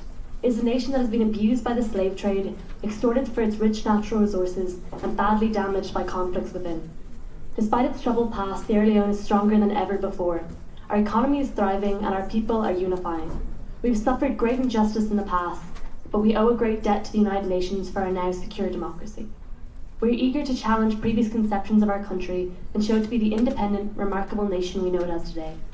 We are keen to debate important issues such as the Ebola crisis, which damaged our nation hugely, new election methods to ensure votes are not corrupted so fair and just democracies can be created and enshrined, and the pressing issue of climate change and how that affects different countries' agriculture and other industries. To finish, here's a quote by Ishmael Bia, an author from Sierra Leone and an advocate for UNICEF. I grew up in Sierra Leone in a small village where as a boy my imagination was sparked by the oral tradition of storytelling. At a very young age I learned the importance of telling stories. I saw that stories are the most potent way of seeing anything that we encounter in our lives and how we can deal with living. That is Sierra Leone's aim at this conference, to change our story and teach people in the most important way who we are. Slovakia.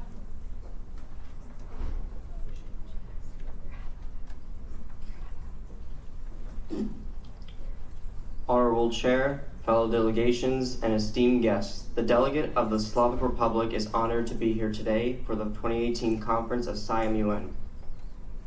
As a country in the Baltic region of Europe left in less than favorable circumstances after the split of Czechoslovakia and the post-USSR dissolution, we stand today as a proud nation with our alliances of our European neighbors, with both within the EU, who have helped us along the way. While we may not stand as a superpower centered on the few resources we have for our economy, we look to observe all the problems the world faces in the current era and are prepared to help them for the goal of a political agreement between us all, the members united under the UN. We hope this conference will join our common interest for what we will be discussing, for the hope of a prosperous future. Thank you all. Slovenia.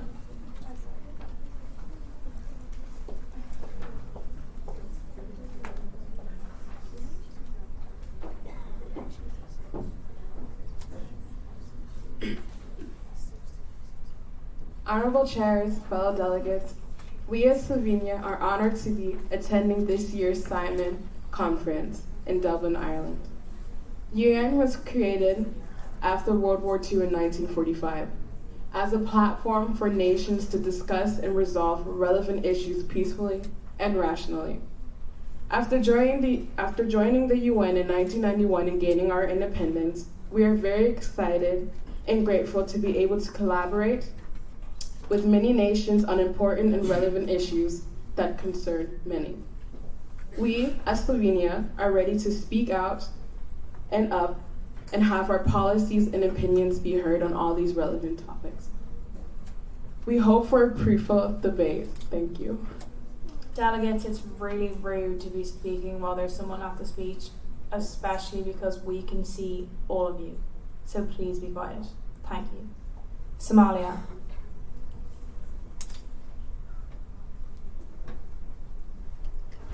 Honourable chairs and fellow delegates, I am delighted to be here today representing Somalia. Somalia is an East African country that has been going through a civil war since 1991 and has undergone many transitions of power since the 1960s. Most recently, in February of last year, we underwent a peaceful transition of power. We hope to continue to have peace in our government while also reducing conflict and addressing social, economic and security needs of our country. We are so honoured to be here today to debate many of the important issues. We hope to engage in a lively and fair debate in the upcoming days. Thank you. South Africa.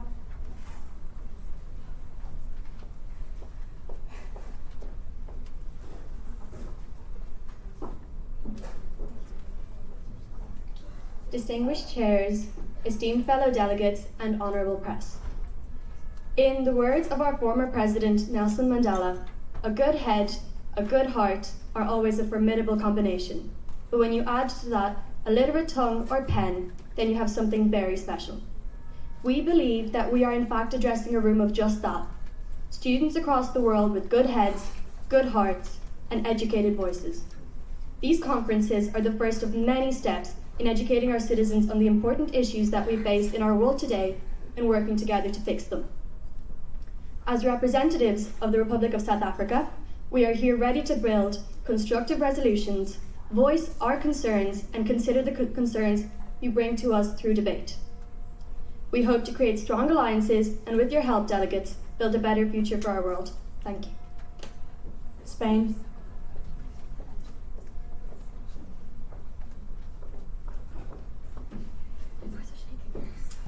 Honourable chairs, fellow delegates, it is an honour to represent Spain here today. Delegates, I stand before you all today with the unsurprising news that our world is still burdened with inequality. Equality is but a colloquial term that is frequently used but infrequently implemented. Women do not hold their rightful place in societies, and this is simply outrageous. This injustice and discrimination against women begins at birth and remains throughout their lifetime. Spain has been an active participant in the UN for many years and has long emphasised the development of democracy and respect for human rights. We believe that this is a pressing matter and it should be acted upon immediately. Delegates, to tackle this issue, we need international cooperation. Inequality and injustice is a complete infringement on human rights, and Spain implores each and every delegate to actively campaign throughout the conference for the tolerance and freedom of each and every individual. Women are part of our future and must be treated with the right they deserve. It is your mothers, sisters and daughters we speak for and whom deserve the right to equality and the right to empowerment. Thank you. Sweden.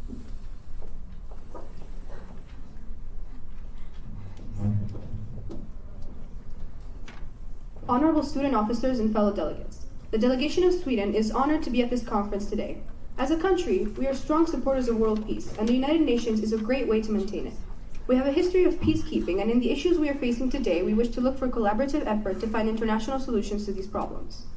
Sweden has the safety of our world at heart, and we are looking forward to finding peaceful solutions to the topics such as the question of Myanmar and the Security Council.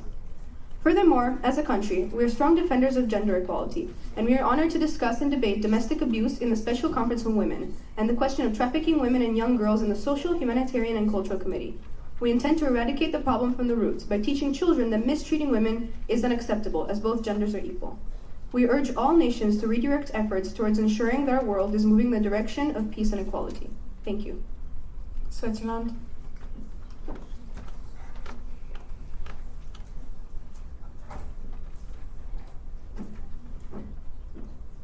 Good afternoon. Switzerland has been a country of neutrality for hundreds, from hundreds of mandates served after the Second World War to the multitude of peace treaties both signed and discussed in Switzerland.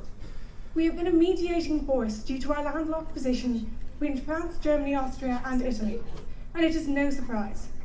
We in Switzerland believe that international cooperation is of the utmost importance, and that all countries should be able to have honest, fair discussions on neutral ground. This is especially relevant because we as people are facing new and different challenges on a global scale. From the effects of climate change, to civil wars, to the displacement of people, and the changing place of women in society.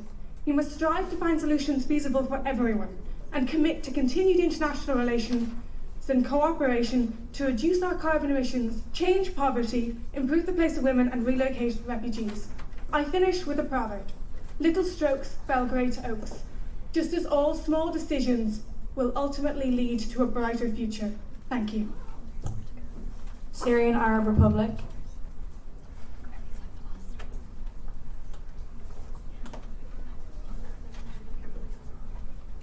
Presidents of the General Assembly, fellow ambassadors and honourable delegates. It is a pleasure to be here today representing the Syrian Arab Republic at the 30th Annual SAIMUN Conference. We as a nation were one of the 50 original member states to sign the Charter of the United Nations on the 26th of June 1945.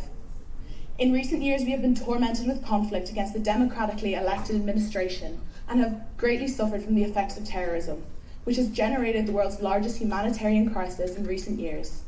Millions of our citizens forced to flee our nation, and the UN has played a vital role in their aid and assistance.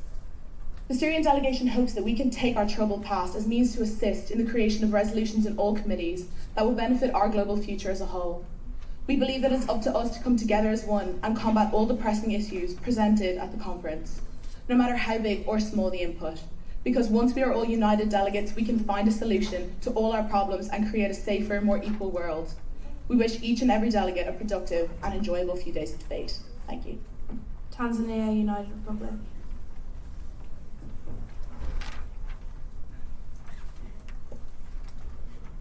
Honourable Chairs, fellow ambassadors, delegates of the world. It is a pleasure to be here today representing the United Republic of Tanzania at the 30th Annual St. Andrews International Model United Nations Conference. Tanzania is located in Eastern Africa within the African Great Lakes region, with a population of approximately 55 million people. We pride ourselves on being both a welcoming and friendly country. Tanzania became a member of the United Nations in December 1961. Tanzania has contributed uniformed UN peacekeepers in various parts of the world since 1995.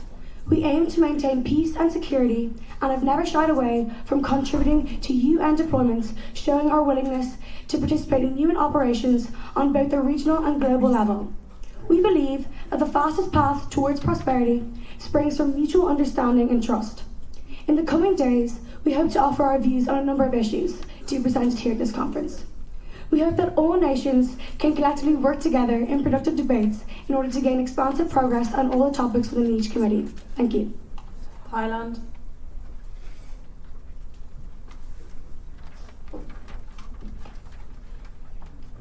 fellow delegates, honorable chairs, and secretary generals.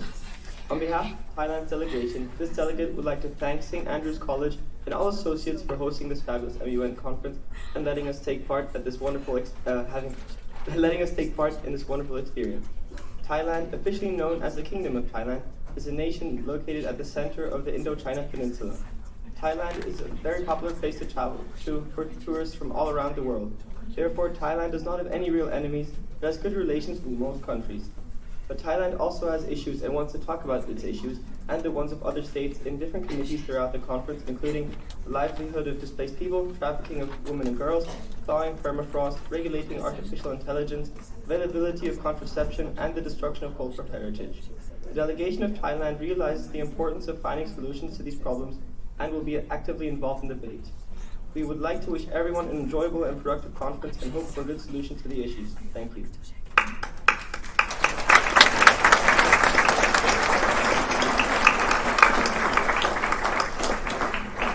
The last 9 speakers will be Togo, Trinidad and Tobago, Tunisia, Turkey, UAE, USA, Uganda, and Ukraine.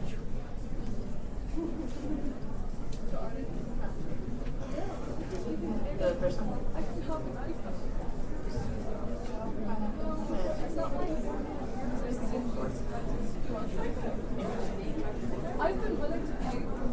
Okay, delegates, this is the last set, so if we can just remain respectful for these people, then we will finally have lunch soon. Could you also please not leave after the speakers have spoken until you have been dismissed? We have a couple of announcements before you leave. Thank you. Togo, you have the podium. Distinguished chairs and fellow delegates, the aim of the United Nations is to preserve peace and promote international cooperation. Today, we will contribute to this by coming up with solutions to many worldwide issues, such as surrogacy. Nowadays, many couples who are unable to have children consider surrogacy, but unfortunately there are many ethical considerations to be taken into account. Terrorism is a widespread fear, especially in Western countries.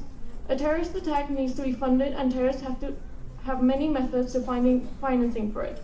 To prevent attacks, we must prevent said terrorists from finding the funding they need.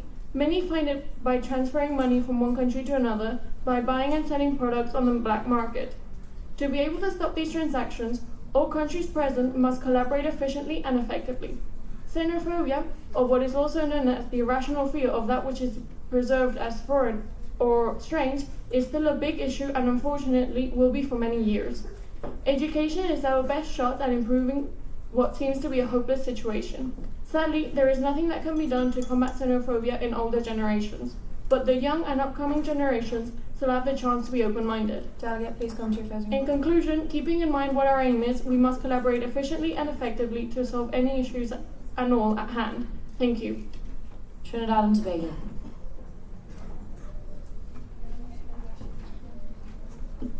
Honourable Chairs, esteemed delegates. Trinidad and Tobago is an island republic consisting of 2 main islands and several smaller ones.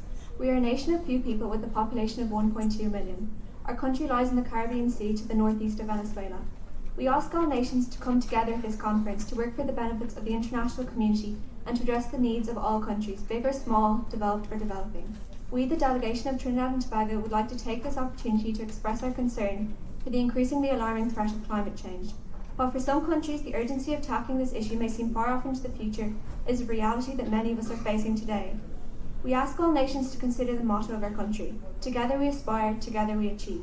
We've all come here today to work to improve our global society. We can only do this by working together. We look forward to a successful conference. Thank you. Thank you very much. Delegates, please, we have very few speakers left and it's very difficult for any speaker to be standing on the podium while you're all talking in the background. Yep. Honourable Presidents of the General Assembly, Secretary Generals and honoured guests, we the delegation of Tunisia are honoured to be present at this conference. We have been a part of the UN since 1956 and we are delighted to be part of this movement for peace and equality. Tunisia is a small North African country and is considered to be the only full democracy in the Arab world. Although we are not without our issues, such as terrorism, an ex-dictatorship and austerity, we have achieved such things as, in 2017, Tunisia became the first Arab country to outlaw the domestic violence against women. The Tunisian Human Rights League, the first human rights organisation in Africa and the Arab world, operated under restrictions and state intrusion for over half of its existence, but now it is completely free to operate. We hope that in the next few days that we can solve today's pressing matters together. I will leave you with the Tunisian proverb, the multitude is always stronger than the king. Thank you. Thank you. Turkey.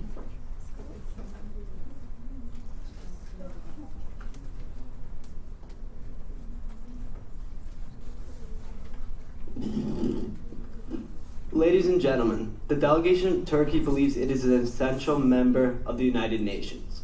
The delegation strives towards a collaborative, international relationship with the Western world. Turkey prides itself on its tenacious work with members of the European Union and is a member of NATO. The delegation also has strong accords with different countries in the Middle East, such as Iran and Qatar. Turkey considers itself a Middle East superpower who is open to relationships with all countries. Turkey vigorously engages in United Nations efforts to maintain international peace and stability. The delegation strongly supports the notion that the United Nations gives the opportunity to spotlight difficulties going on in the world, such as the Syrian refugee crisis and the Rohingya crisis. And the delegation looks forward to an enticing debate and working with fellow delegates to resolve these issues peacefully. Thank you. UAE.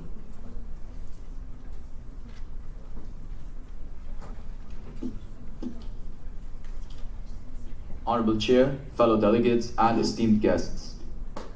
Assalamu alaikum. To begin with, the United Arab Emirates would like to describe its gratitude of partaking in such an esteemed conference where obstacles are solved only through negotiation and cooperation. The developments that we see today in all aspects of life are too many to be enumerated. The UAE has become a country of whose place among the nations is of utmost importance. We are proud of what we have achieved in terms of development of our basic infrastructure and over and above that, of what we enjoy in terms of stability, peace, and an open society. Our country is recognized internationally to be in the forefront of those who provide foreign aid and assistance in terms of its conservation of the environment and in taking care of its citizens and their welfare, in addition to providing them with a decent life. It is also worth mentioning the effective participation of our armed forces in the UN peacekeeping. Thank you. USA.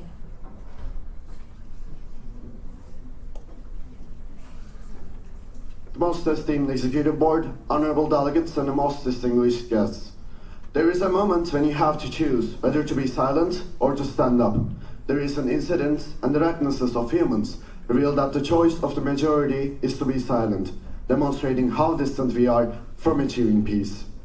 The increased risk for the nuclear proliferation across the globe, the spread of terrorism forces throughout the Middle East, the strenuous issue of tackling with immigration, and the promotion of the rights and integrity of women are among the problems which deserve the utmost attention of the international community. Despite all these, for the democracy to be established throughout the world, for the elimination of safety threats, for the integrity of the world's citizens, it is our duty as the prominent actors in the world to speak up for those who cannot. As the United States, the achievement of peace and security has been our vital mission, and this will never change. Thank you. Thank you. Uganda?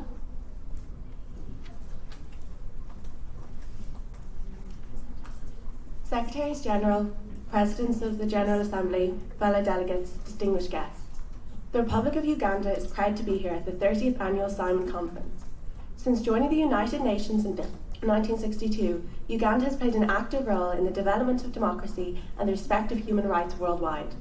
We are the 39th highest contributor to UN peacekeeping missions, and in the last 3 months alone have worked alongside the UNHCR in welcoming over 57,000 refugees from the Democratic Republic of Congo.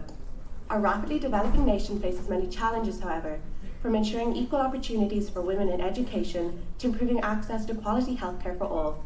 We strongly believe in the power of the United Nations to act not only as a forum for discussion, but as a medium for change, and hope that this conference realises solutions to improve the lives of the many for the better. Thank you. Thank you. Ukraine.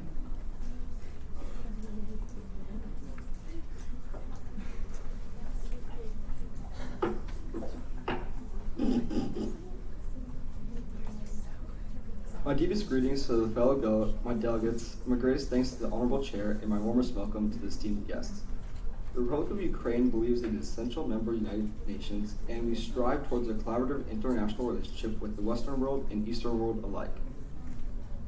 The Ukraine considers itself a superpower who is open to relationships with other countries and has engaged in the United Nations in an effort to maintain international peace and stability. The delegation of Ukraine looks forward to exciting and informative debate and working with fellow delegates to resolve these issues peacefully. Most importantly, this delegation does not take these meetings for granted and is honored to be here at these distinguished meetings. As I mentioned once and it will be mentioned again, we are of one nation and of one race. Thank you, have a great day and an even greater week.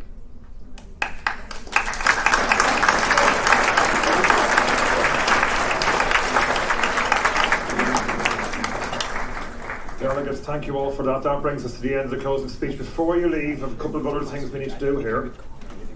The placards you all have, we're going to ask Andrew's delegates to help with this as well. Can we pass the placards to the centre, please? Can you pass your wooden placards to the centre, please, everybody? I'm going to ask some delegates there, the honest guys, to collect those, the admin staff to collect those and bring them forward. And please also pass the wooden bases to the centre. Can you please take all paper out of the room as well, please? Everything here has been thrown out, so please leave nothing here you want to keep. And we're starting back in committee at 1 o'clock. Thank you very much. Thank you.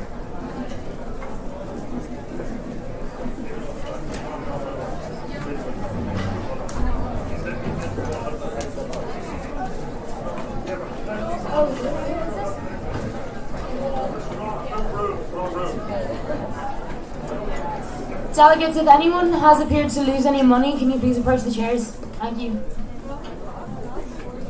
Back in committee at 1.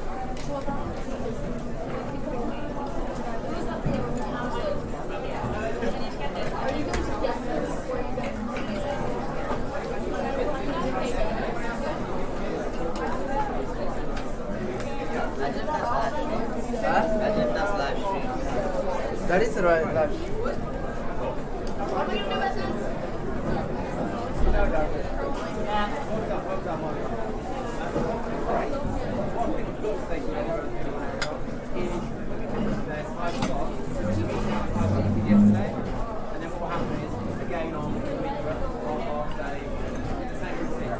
Oh my god, that's great. They're both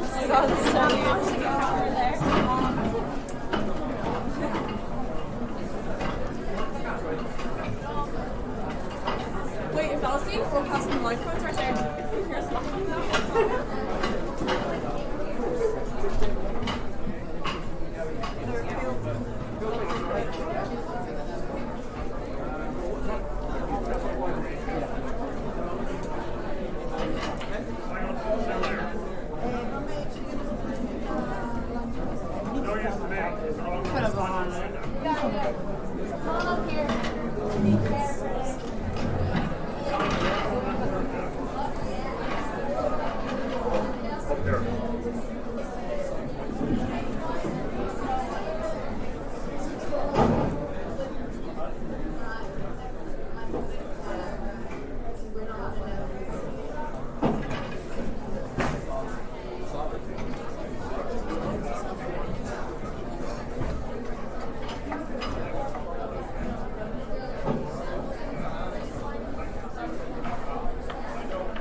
You're on your car? Makes no difference. Like, I got myself in, like, with the speed of this. What is I'm taking a video. I'm taking a video. Hang on, wait. Okay, go on. Just the lads. Oh, we got you. Wait.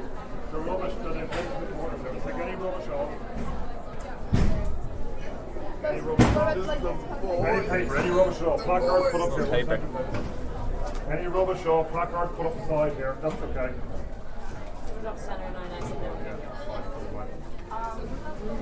Just put them up there. Leave it up there. Thank you, Robbie. Just leave it up there. Do you know what country you want? Say the vote. Yeah. There at the back. So just leave it there. Thanks. We don't have an alphabet print off the order for